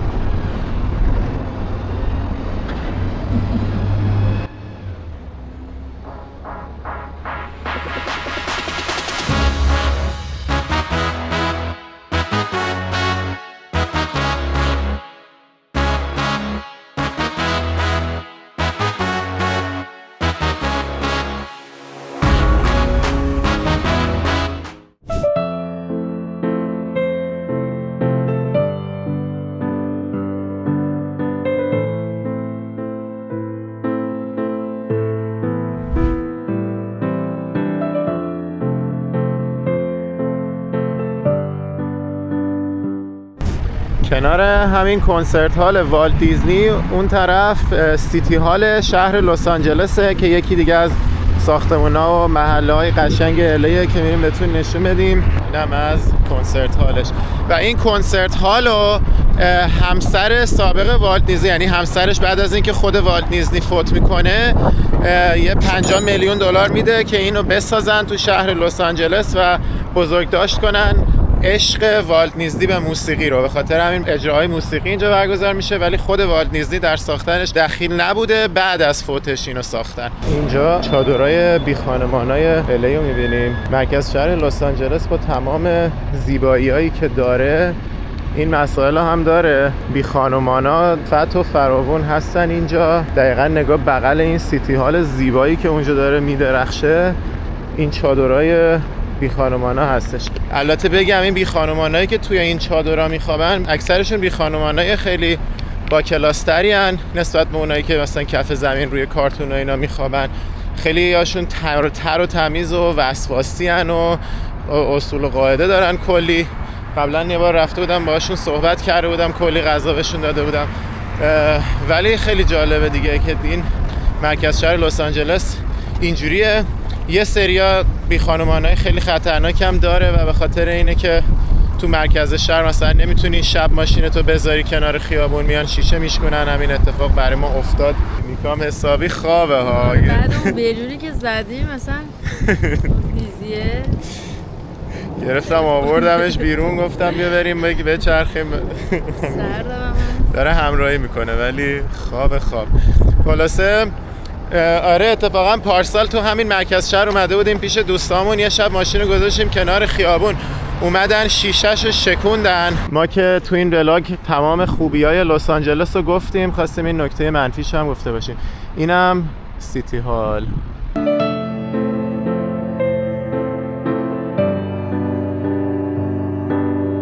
اینم از در اصلی سیتی هال با پرچم‌های آمریکا و این ابهتش و این معماری ستونایی که اینجا داره کاملا معماری سبک اروپایی بیشتر.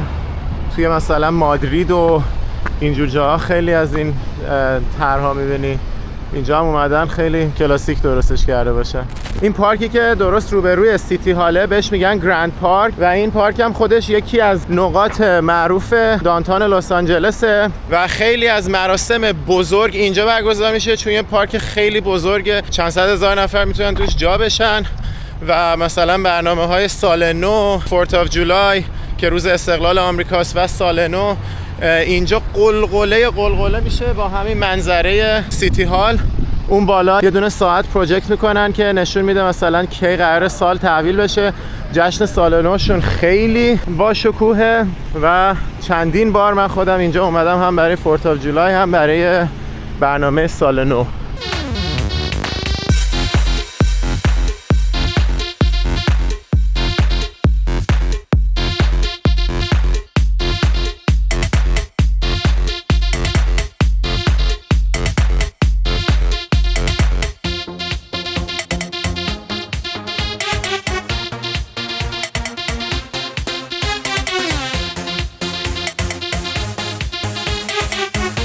اینجا الان یه قسمتی از لیتل توکیوه که توی همین دانتان لس آنجلس.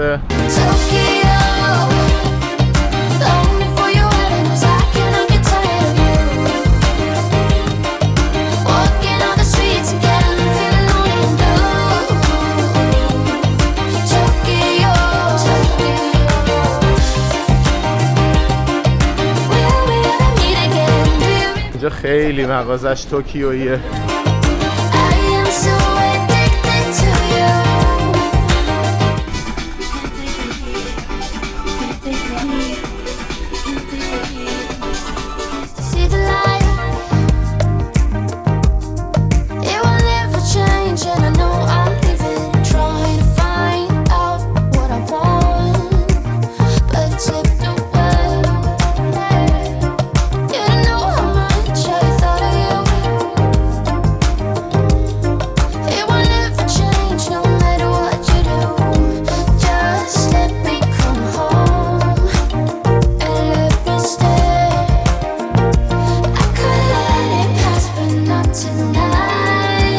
اومدیم یه دونه ماچا فروشی اصل توی لیتل توکیو. یه وقتی میای لیتل توکیو که نمیتونی ماچا نگیری. بزن. حالا منتظریم لاتمون هم حاضر شه. حالا ببینیم اصلا مزهش خوبه یا نه. انقدر براش وایسادیم. نه خیلی خوبه. خیلی خوبه؟ خیلی خوبه. طعم ژاپن میده واقعا. خب رسیدیم به یه قسمت مرکزی لیتل توکیو. اینجا دیگه قشنگ. ما جای اشتباهی بودیم مثلا. خب اون مالش بود دیگه. این الان مرکزشه. من دنبال اینجا داشتم میگشتم. اوه ببین اینجا هنوزم شلوغ پلوغ و باحاله.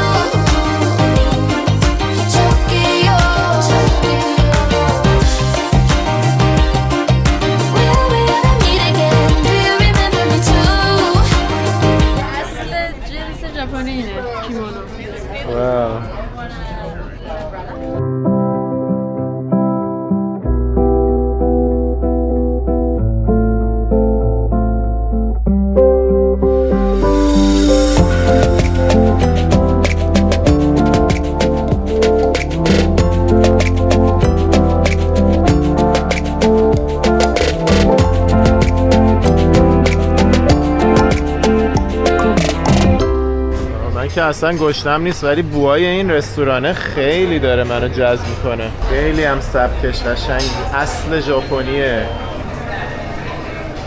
اینجا یه سوپرمارکت ژاپنیه که دیگه واقعا انگار توی خود ژاپن بری خرید کنی. خیلی غذاهاش آسیاییه.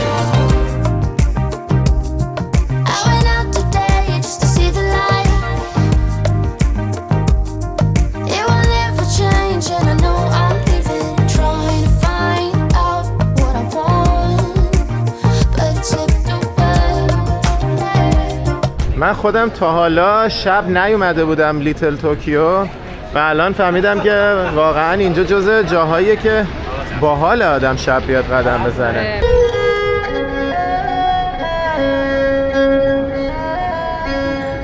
این هم یکی دیگه از جاذبه های دانتان الی، بهش میگن لاست بوک استور. آخرین کتابخونه. اینقدر امروش قشنگه که حالا میبینید چرا.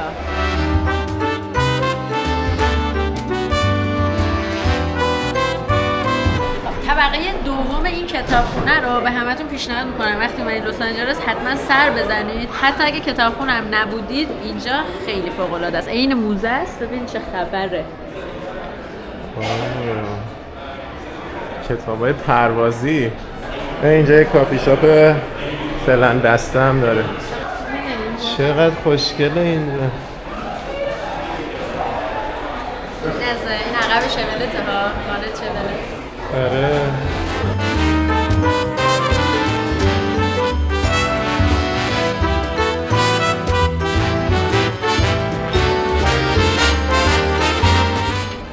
داره نقاشی کار دستی نیست. Hi. How are you? Good. What are you making here? An experiment. Oh, okay. Yeah. An experiment. An experiment. Thank you. You're welcome. Yeah. این اویجا همینه که بازی فکری است که بازی میکنن، بعدش با ارواح ارتباط برقرار میکنن تو فیلم ترسناک و اینا.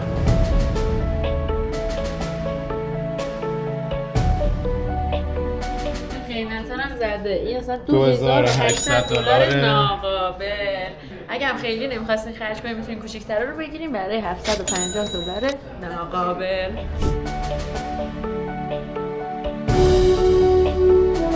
این قسمتش اینستاگرامی ترین نقطه این کتابخونه است که همه توریستا میان اینجا اینجوری عکس میگیرن.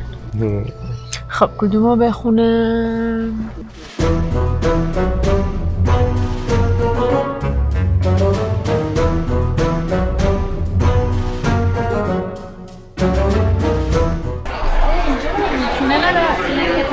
آه چه بامزه، اوه چه ترسناک.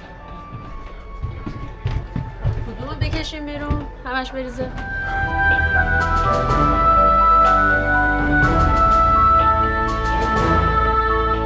اینجا هم زندانه. اوه این از این صندلی هست که اینجوری تکون میخوره شب.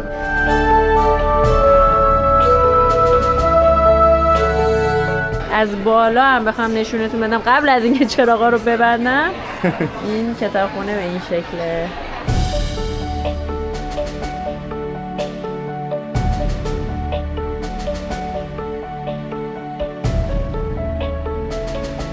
اینجا هم نوشته مرسی که اومدین به آخرین کتاب فروشی، حالا داریم برمیگردیم به دنیای واقعی. به به، غذا خیابونی توی داونتاون چقدر هیجان انگیزه.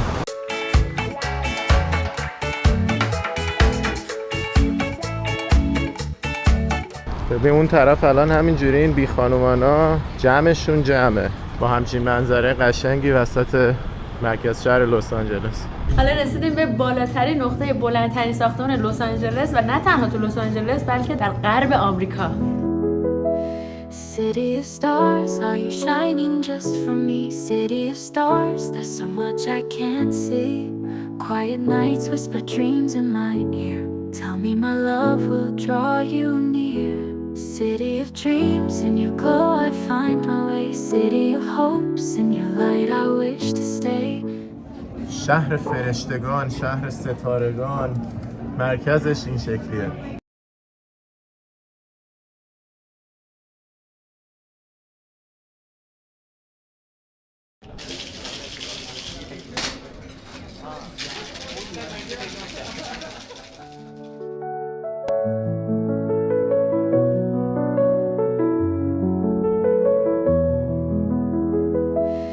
City of stars, are you shining just for me? City of stars, there's so much I can't see.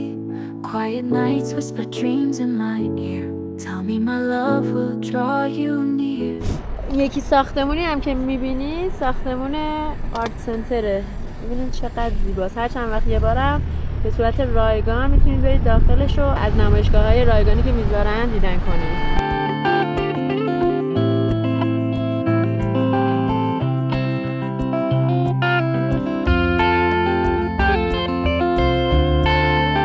اینم از آخرین مقصدمون توی این ولاگ، لکما یا موزه هنر لس آنجلس.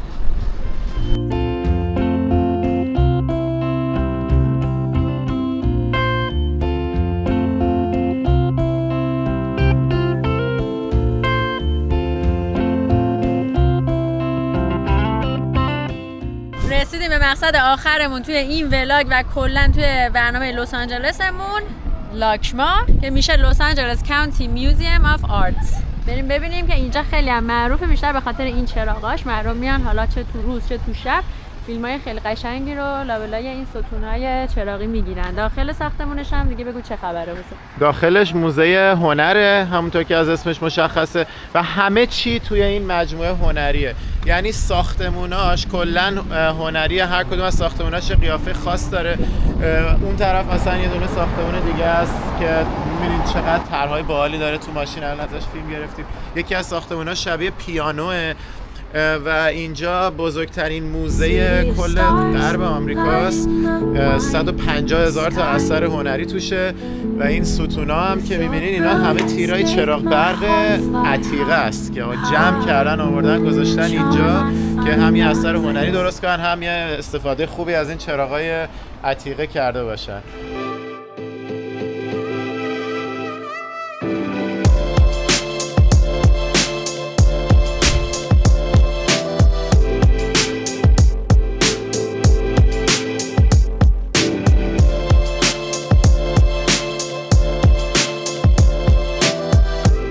ببینین چقدر آدم این موقع شب همینجوری اومدن که عکس فیلم‌های هنری بگیرن لابلای این چراغا. منم مثلا دارم ویدیو هنری میگیرم.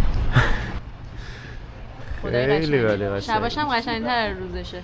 آره ما مخصوصا اینو گذاشتیم آخر از همه که دیگه چراغا روشن شده باشه.